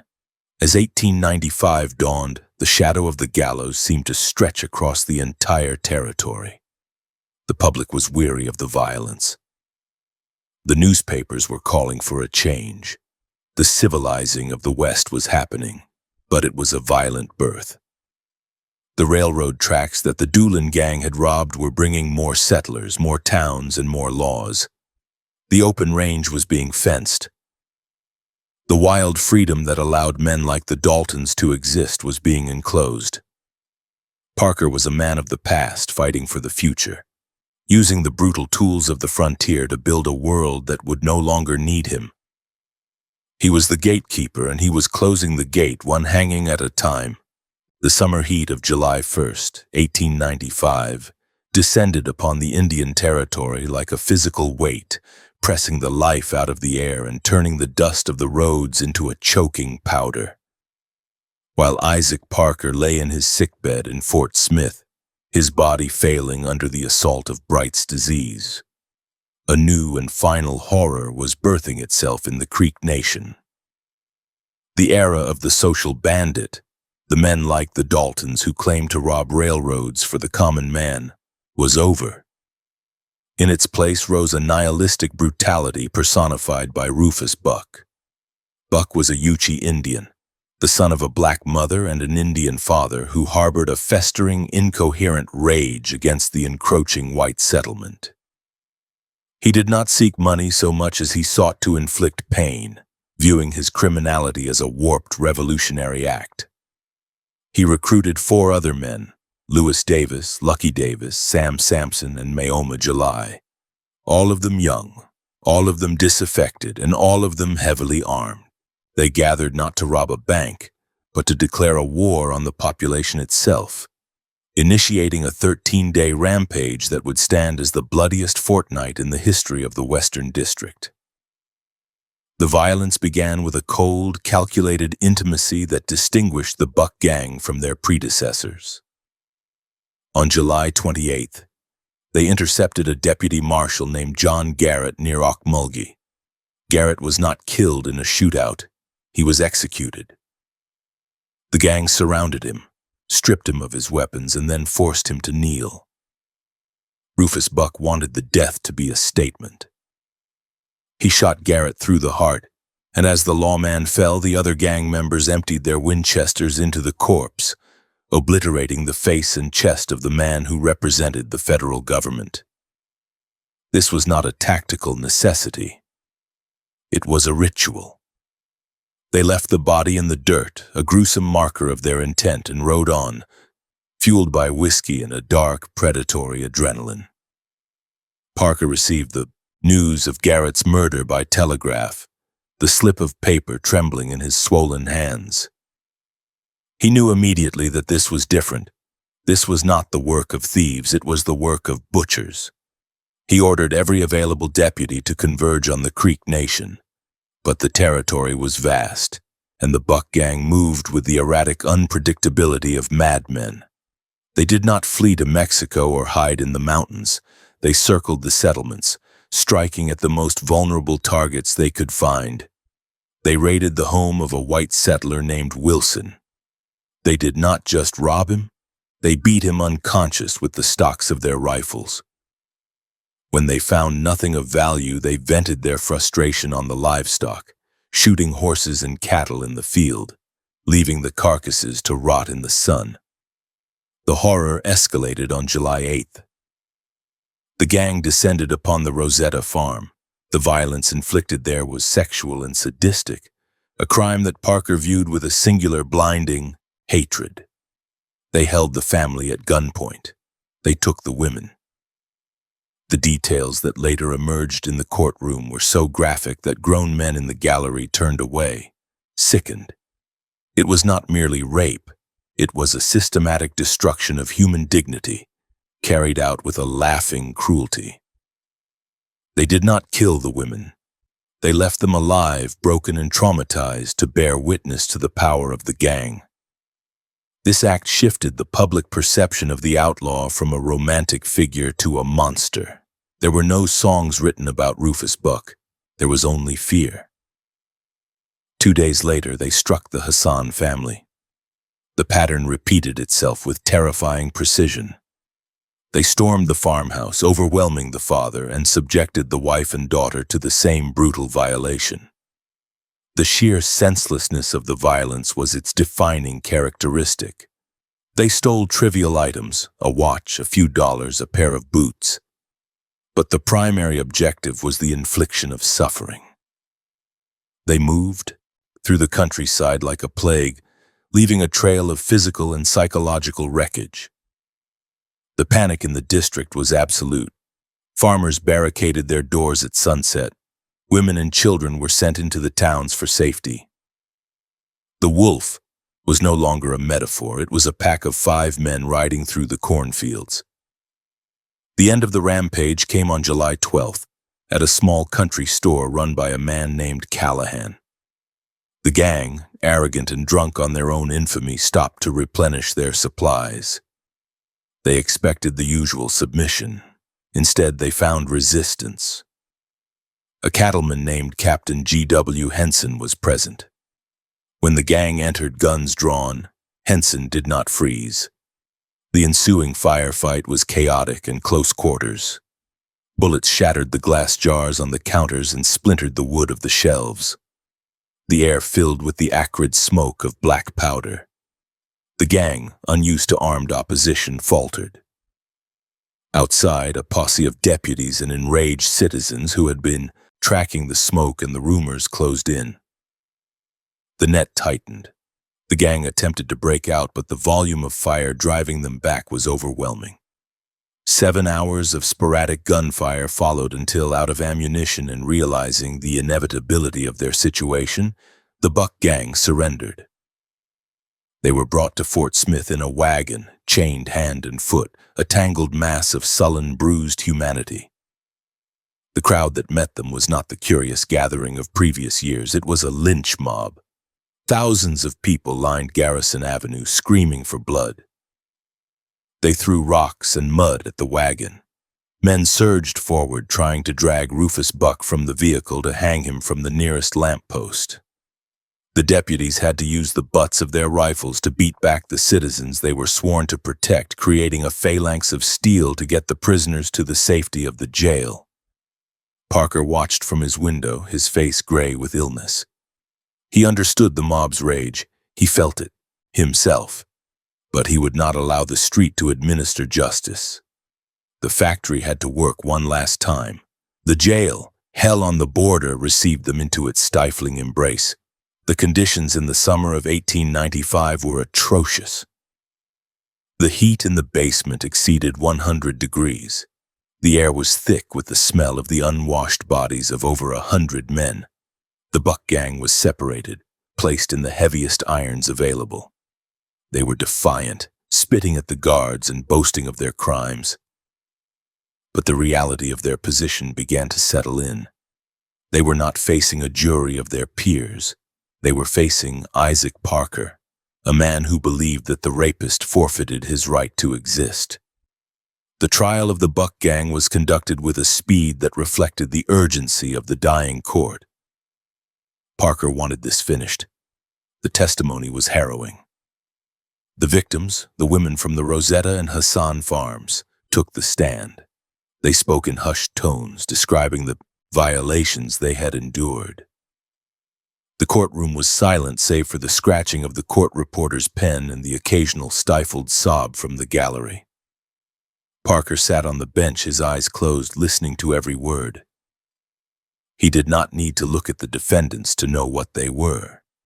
He saw the destruction of the domestic peace, the violation of the sanctity of the home, which was the central pillar of his moral universe. The defense offered no real argument. There was no denying the identity of the men. There was no denying the acts. They could only plead for life imprisonment, arguing that the men were products of a violent environment. Parker's charge to the jury destroyed this plea. He spoke of the law as the only barrier between civilization and savagery. He told the jury that mercy to the wolf was cruelty to the sheep. He instructed them that for the crime of rape, as for murder, the federal statute provided only one punishment. The jury returned a guilty verdict for all 5 men on the first ballot. Parker sentenced them to hang. He set the date, his voice steady despite his frailty, pronouncing the doom of the gang with the finality of a closing coffin lid. While the Buck Gang waited for their date with the rope, the court turned its attention to the final disposition of Crawford Goldsby, the infamous Cherokee Bill. Bill had been languishing in the jail since the murder of the guard Lawrence Keating in July of the previous year. The delay had been caused by the grinding gears of the appellate process, but the murder of the guard had cut through the red tape. Parker had pushed for a swift trial for the Keating murder, and he had gotten it. Bill was convicted and sentenced to die on March 17, 1896. The atmosphere in the jail during the winter of 1895 and the spring of 1896 was macabre. Cherokee Bill, the human tiger, held court in the corridors. He played cards with the other prisoners, joking about his impending death. He showed no remorse, no fear, and no anxiety. He seemed to view the execution as the punchline to a long, violent joke. He wrote letters to his mother claiming he was right with God, but his demeanor suggested a man who simply did not care about the afterlife any more than he cared about the present one. He was the celebrity of the death row, the man who had killed for sport. On the morning of March 17, 1896, the sun rose on a cold, crisp day. The crowd began to gather early, though not in the numbers seen in the 70s. The spectacle had lost some of its draw, and the grim nature of Bill's crimes made it a somber affair. People came not to cheer, but to verify. They wanted to see the monster dead. Inside the jail, Bill dressed with care. He brushed his suit, polished his boots, and combed his hair. He walked out of the cell without hesitation, flanked by the deputies and a priest. He looked at the other prisoners, including the Buck Gang, and offered a casual wave, a salute from one doomed man to 5 others. The procession to the gallows was short. Bill walked up the 13 steps with a spring in his step. He looked out at the crowd, his eyes scanning the faces, looking for his mother. He saw her in the front row weeping. He nodded to her, a small gesture of acknowledgement. The executioner, George Lawson, who had replaced the retired Maladin, waited on the platform. Lawson was a professional, but he lacked Maladin's obsessive fussiness. He strapped Bill's legs and arms. He asked if Bill had any last words. Cherokee Bill looked at the crowd, then at the executioner, and spoke the words that would become his epitaph. "I came here to die, not to make a speech." The black hood was placed over his head. The noose was adjusted. The crowd held its breath. The lever was pulled. The trapdoor fell with a crash that echoed off the brick walls of the federal building. Cherokee Bill dropped 6 feet. The rope snapped taut. The human tiger twitched once, then swung still. His neck was broken. The doctor stepped forward, placed a hand on the chest, and waited. Minutes passed. Finally, he nodded. The most dangerous man in the territory was dead. Parker received the news in his chambers. He did not smile. He simply nodded.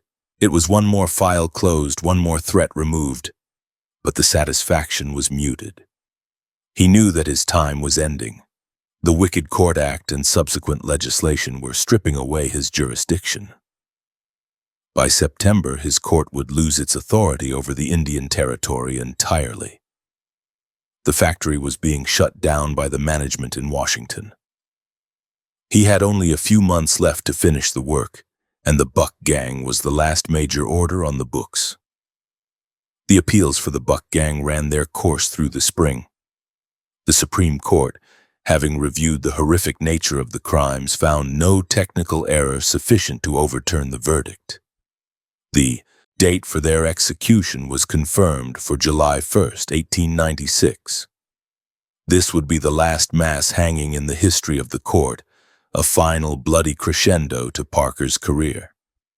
The prisoners in the basement watched the calendar, marking off the days. Rufus Buck, the leader, remained stoic, dreaming of his failed revolution until the end. The others oscillated between prayer and panic. As the date approached, the town of Fort Smith prepared itself. The gallows, which had seen so much death, was inspected one last time. The ropes were stretched, the trap door was tested. The machinery was old, like the judge, but it still worked. Parker, now bedridden for days at a time, insisted on being kept informed of every detail.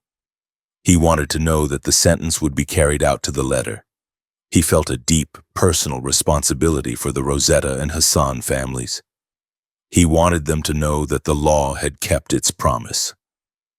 The slaughter of the Buck Gang's victims had been chaotic and cruel. Their own slaughter would be ordered and clinical. The contrast was the entire point of Parker's life. He took the raw red violence of the frontier and processed it through the black and white machinery of the statute. He turned the screams of the victims into the silence of the grave. The impending execution hung over the town like a storm cloud, heavy and inevitable. For the deputies, the coming execution was a vindication.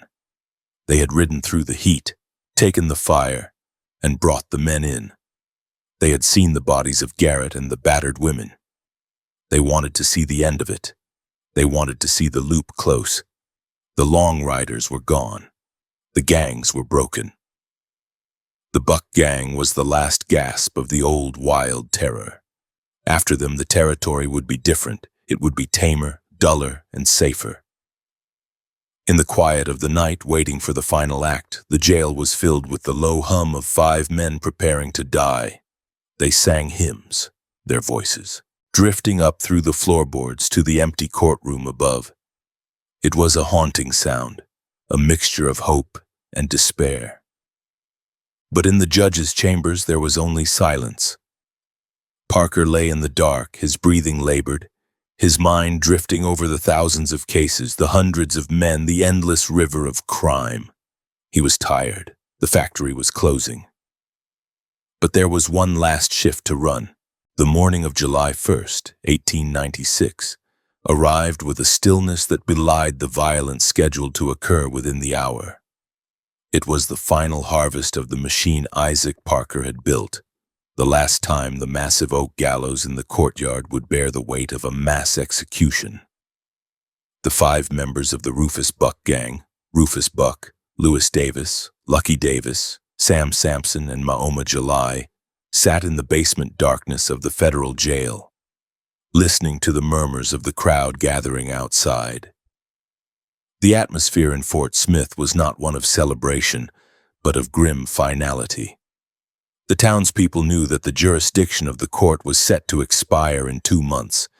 This hanging was not just the punishment of 5 rapists and murderers. It was the closing ceremony of an era that had defined the frontier.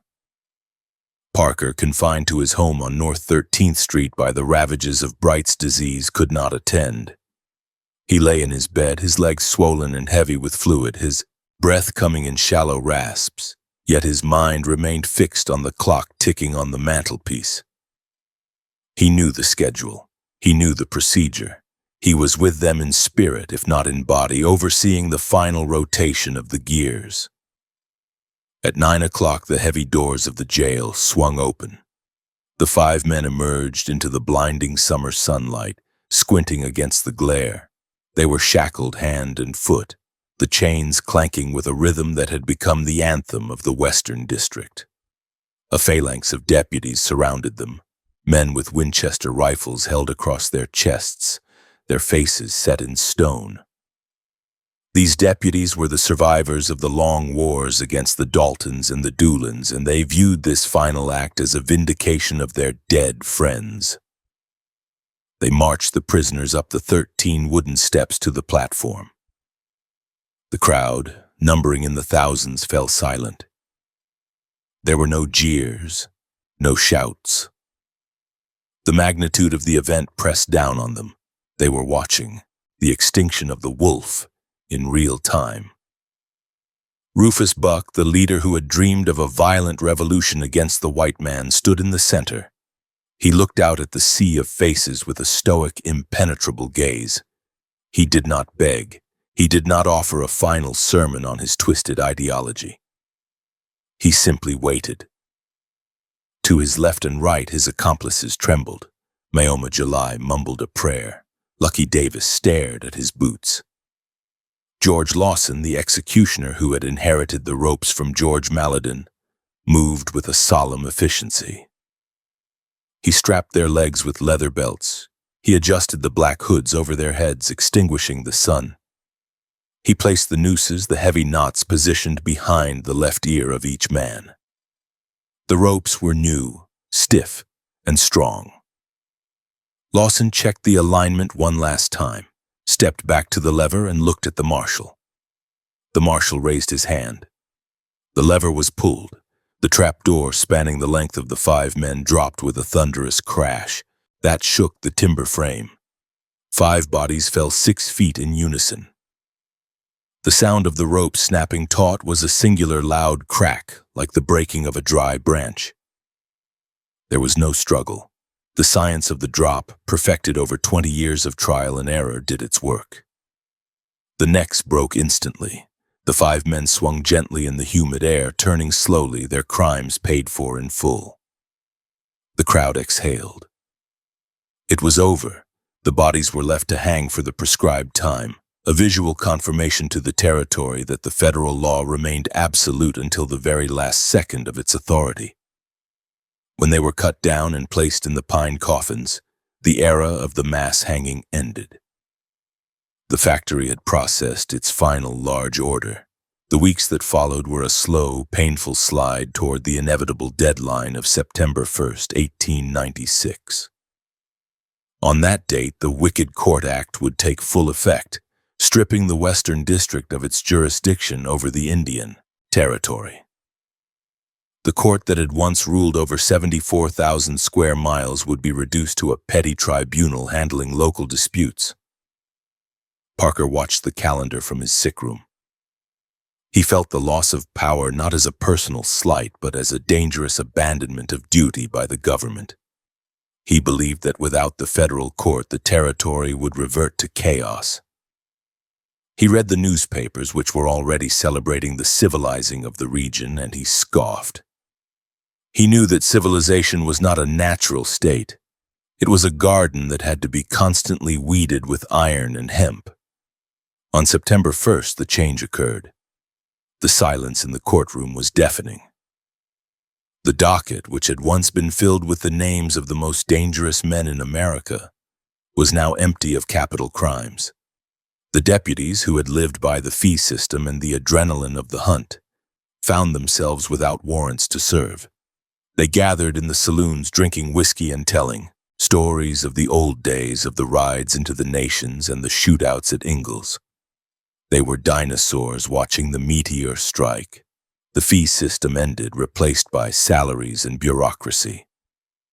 The hunter-killer teams that Parker had unleashed were disbanded. The machinery was dismantled, the parts oiled and stored away in the archives of history. Parker's physical condition deteriorated rapidly in the vacuum left by his work. The disease attacking his kidneys caused his body to retain toxins. His skin turned a waxen yellow color. His heart, strained by years of high blood pressure and the immense stress of his position, beat with an irregular fluttering rhythm. He was in constant pain. The swelling in his legs became so severe that he could not stand. He was confined to his bed, propped up by pillows, surrounded by stacks of legal journals and the Bible. He spent his days writing letters, trying to secure pensions for his deputies and arguing with the Department of Justice over unpaid expenses. Even in death, he was fighting the clerks in Washington. Reporters, sensing the end of the hanging judge, flocked to his home. They wanted a final statement, a confession, or perhaps a moment of regret. Parker gave them neither. When a correspondent from the St. Louis Republic asked him if he felt guilt over the number of men he had sent to the gallows, Parker's eyes flashed with the old fire. He raised a trembling hand and pointed a finger at the writer. "I never hanged a man," he declared, his voice raspy but firm. "It is the law." He explained that he was merely the instrument of the statute. The men who hanged had hanged themselves by their deeds. He refused to accept the label of a butcher. He saw himself as a surgeon removing gangrenous limbs to save the body of society. He spoke to the press about the victims. He told them about the women raped by the Buck Gang. He told them about the settlers murdered in their beds for a few dollars. He asked the reporters why they shed tears for the killers but forgot the innocent. He recited the names of the deputies who had died in the service of the court: Connolly, Maples, Keating. He demanded to know why their lives were worth less than the lives of the men who shot them. It was a spirited defense, a closing argument delivered from a deathbed. He remained convinced that his harshness had been the only thing that allowed the peaceful settlement of the West. He believed that the schools and churches now rising in Oklahoma were built on the foundation of the bones he had buried. By October, Parker lapsed into periods of delirium. The toxins in his blood clouded his mind. He would mutter about writs and warrants, calling out the names of dead marshals.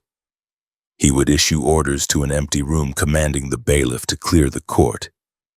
His wife Mary sat by his side, wiping his brow with a cool cloth, watching the man of iron melt away. She had been his anchor for 35 years, the only person who saw the gentle side of the man the world called a monster. To her, he was Isaac, a man who loved his children and wept when his deputies were killed. She kept the world at bay, protecting his final dignity. The town of Fort Smith watched the house on North 13th Street with a collective vigil. The flags on the federal building hung limp in the autumn rain. The citizens knew that Parker was the reason their town existed on the map.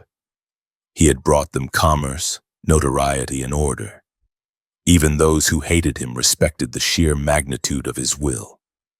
The lawyers who had fought him in court, who had filed the appeals that drove him to rage, sent flowers and notes of respect.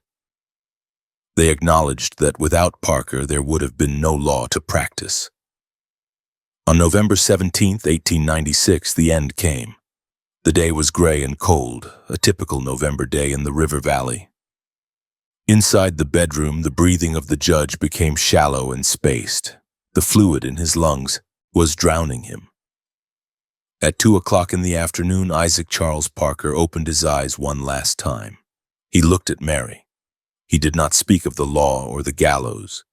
He simply took a breath and did not release it. The heart that had pumped the blood of the Western District for 21 years stopped. The gavel fell for the final time, not on a block of wood, but on a life. The news spread instantly. The telegraph wires hummed with the message, "The hanging judge is dead." In the Indian Territory, the news was met with a complex mixture of relief and respect. The outlaws who were still at large breathed easier, knowing the relentless pursuer was gone. The settlers felt a chill, wondering who would protect them now. In Washington, the Department of Justice noted the death with a bureaucratic efficiency, closing the file on the most controversial judge in the federal system. The funeral was held 2 days later. It was the largest public gathering in Fort Smith since the arrival of the railroad. Thousands of people lined the streets. The procession was miles long. It included senators, congressmen, marshals, and the simple farmers who believed Parker had saved their lives. There was no military pomp, no gun salute. Parker had requested a simple service. He wanted to be buried as a Christian, not a general. The hearse was drawn by 4 black horses, their hooves clattering on the wet cobblestones. They buried him in the National Cemetery, a few miles from the courthouse. The grave was simple, marked by a white stone. As the coffin was lowered into the earth, the rain began to fall, mixing with the tears of the mourners.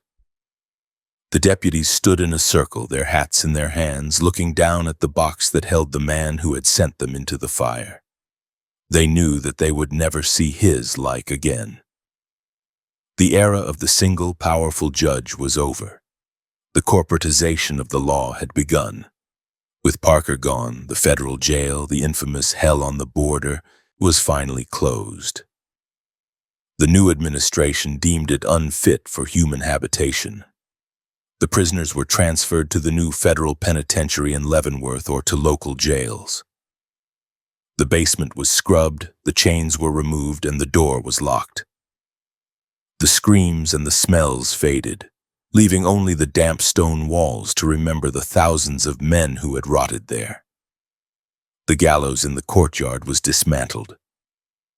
The timbers were torn down and burned, the ashes scattered. The instrument of death was erased from the landscape, leaving only a patch of bare earth where the grass refused to grow. The legacy of the court, however, proved harder to erase. The statistics were staggering. In his tenure, Parker's court had docketed over 13,000 criminal cases. 88 men had been hanged, 79 by Parker, 9 by others under his jurisdiction. It was a record of carnage that would never be equaled.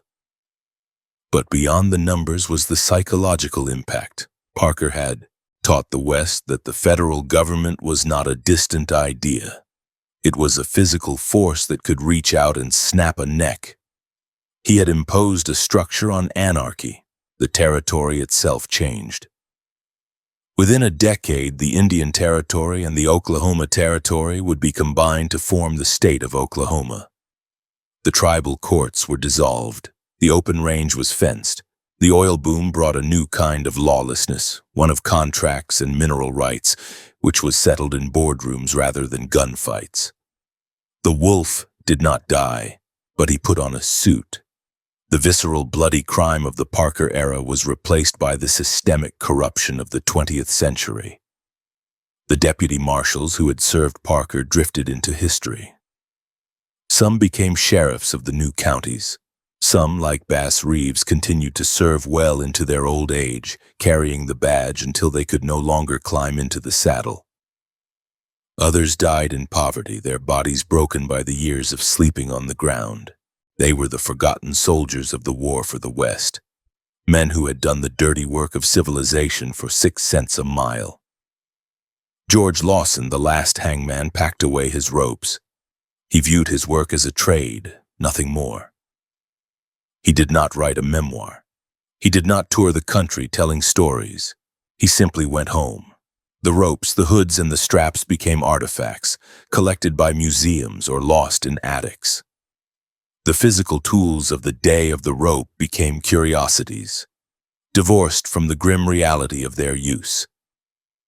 In the years that followed, the legend of Isaac Parker grew, often stripping away the man to leave the caricature.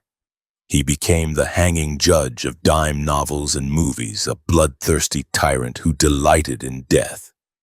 This distortion would have enraged him. He had always seen himself as a reluctant executioner, a man forced to do a terrible duty by the failure of others. He believed he was a man of mercy who protected the weak. The history books would debate his methods, but they could not argue with his results. He had found a wilderness and left it a state. The city of Fort Smith moved on. The old courthouse was eventually turned into a museum. Tourists would walk through the restored courtroom looking at the bench where Parker had sat. They would go down to the recreated jail and shudder at the darkness. They would stand in the courtyard near the reconstructed gallows and try to imagine the sound of the trapdoor. But the true weight of the place, the smell of fear and the absolute crushing power of the law, was gone. It had died in the bed on North 13th Street. As the 19th century turned into the 20th, the silence of the gavel echoed through the years. The industrial slaughter of the trenches in Europe would soon make the violence of the frontier seem quaint. But for 21 years on the edge of the American map, one man had run a factory of justice that processed the violent impulses of a nation. He had looked into the abyss of human nature and had not blinked. He had hired the deputies, built the gallows, and signed the warrants. He had brought order to the West, and in the end, the order had consumed him. The story of Isaac Parker was the story of the American frontier, brutal, uncompromising, and ultimately finite. The chaotic freedom of the territories could not exist alongside the structured demands of the state. One had to die for the other to live. Parker was the agent of that death. He was the anvil upon which the West was hammered into shape. And when the hammering was done, the anvil was discarded, cold and silent, leaving behind a land that had forgotten the sound of the blow but lived in the shape it had forged.